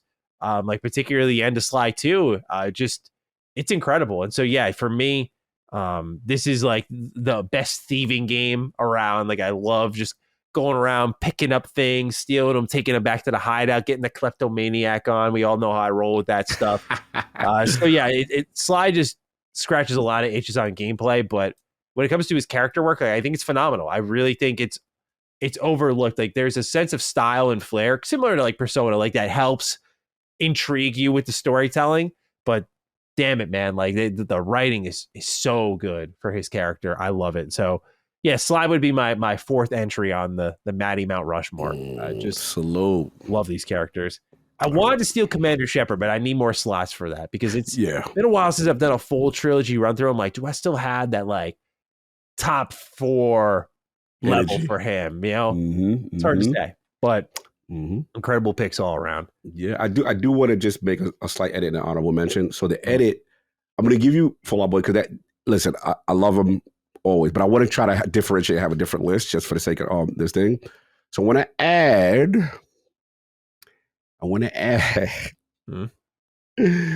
person who got me into the Yakuza series. Oh, no. Bobbin! Ichiban Kazaka. I gotta put him. Bro, I wouldn't have really have to. You just kept it yourself. Like I wouldn't have played this series if it wasn't for this frizzy-haired, out of control, absolutely hilarious character who is the lovable goof, who is loyalty personified, who story make me say, all right, you know what? You're an idiot, but I love you. Because the thing about he's so passionate. And when the thing about Infinite Wealth, I know you get a chance, there's so much with it, so much going on. I forgot that came out this year, dude, until you said so many games, bro. Yeah, Infinite Wealth. I'm usually not like that, but I forgot that shit came out this year. Sorry, continue. Bro, Infinite Wealth, you learn so much more. And the aberration, and I got my buddy cop with a little bit with Kiryu, you know what I'm saying? And to see that go down, and he just cares so much. And he believes the good in people sometimes a little bit too much. There's one thing I'm like, bro, I would have never done that. Like, you wilded with this one. Yeah. But I love to see his journey. So we'll see what happens with that. So I had, because he got me into and made me learn about your man, I was like, okay, I got to learn about your man. That, I'll be honest, if it wasn't for, I know Kiryu fans hate to hear this, but if it wasn't for Ichiban, it wouldn't have made me care in conjunction with the turn-based and everything else.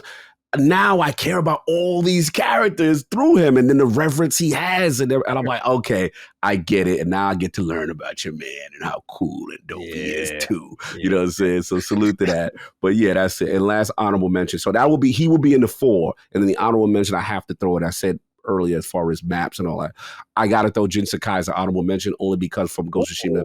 Yeah, because if you do that story, it's a story of leaving tradition and saying, look, we're not going to win doing this to traditional samurai. We're facing a Mongol enemy that is so devious, that will do anything, that has no respect, and they have learned us, and they've mastered they studied our moves. We have to do this ninjutsu route. We have to do this quote unquote unhonorable way of fighting to turn the tide and take the island, you know what I'm saying, of Ghost of Tsushima back. And the end, not to spoil, is one of the more emotional things when you get to save your uncle, and there's a philosophical difference, and there's a conflict that is extremely emotional and multiple ending. So I thought that was well done.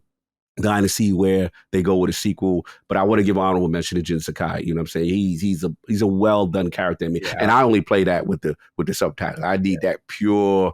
I need that.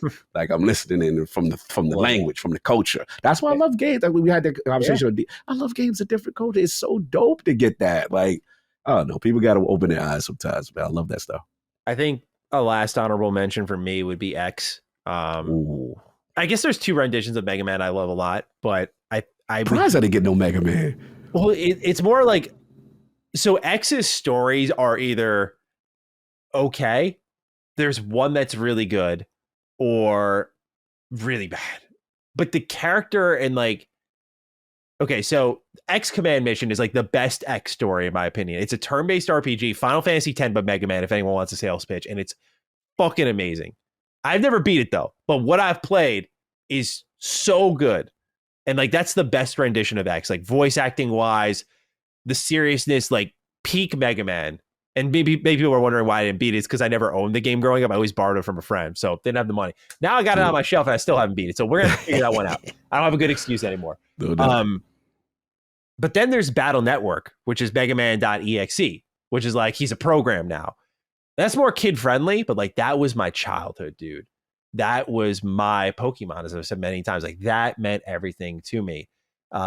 So I'm like, I think it's just Mega Man in general. Like I just love Mega Man. Like, and especially playing Zero recently and just seeing how that X story carries forward in emotional ways I never anticipated. I was like, that was really what pushed me over the edge of like, I fucking love Mega Man. So I'm not a fan of like the older game, like the ones that, for those who listen to all LSM stuff, the ones that Colin plays that he likes, like no, like is that true? Okay. No, like I do not like those games really at all. Like I hate how Mega Man looks. I hate that he shoots eggs. Like the old school. Yo, that's the old school. But I get it from your generation. You have no idea. Like when they were like Mega Man's joining Smash Bros. I'm like, let's go. And then it was classic Mega Man. I was like, fuck. Like no, not this one, man. Like X is way cooler. Way cool. I don't like the fat one in the suit that they try to put in. What's the one? The old Street Fighter 4, where they put up like fat Mega Man in.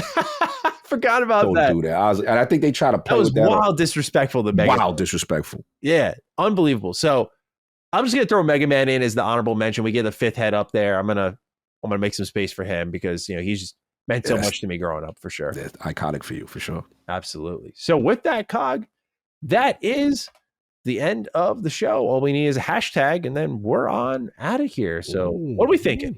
No, we were all over the place. I mean, the top story was booty, so to speak, but we were kind of all over the place. We had a lot of stuff going on. We had the delisted, we had Obsidian stuff. We had a lot, man. I don't even know where to go. Like, it's tough because like this is one of those slow weeks where I know I'm going to label the episode. I don't know what I'm going to name it yet, but I know I'm going to name it around the interview because I think it's the only thing that happened. And you got me this week to have a big bomb interview to just sorry guys. Like, sorry guys, I didn't have a bucket list interview for you guys.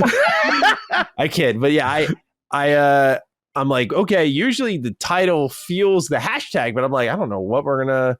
Yeah, this is one of those weird weeks. Let's see here. We talked a lot. We did a lot of favorites. We did end the show and start the show with kind of favorites. Yes.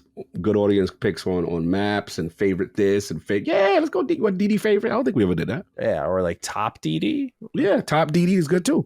Yeah. That's nice and simple. So everyone should be able to get involved on that. Ladies and gentlemen, you got this far into the show. Use the hashtag top DD, whether it's in the comments down below or we're on Twitter. I'm at GT7status. Cog is at Lord Cognito. You can find us there. Again, hashtag top DD. Let us know your thoughts on the episode.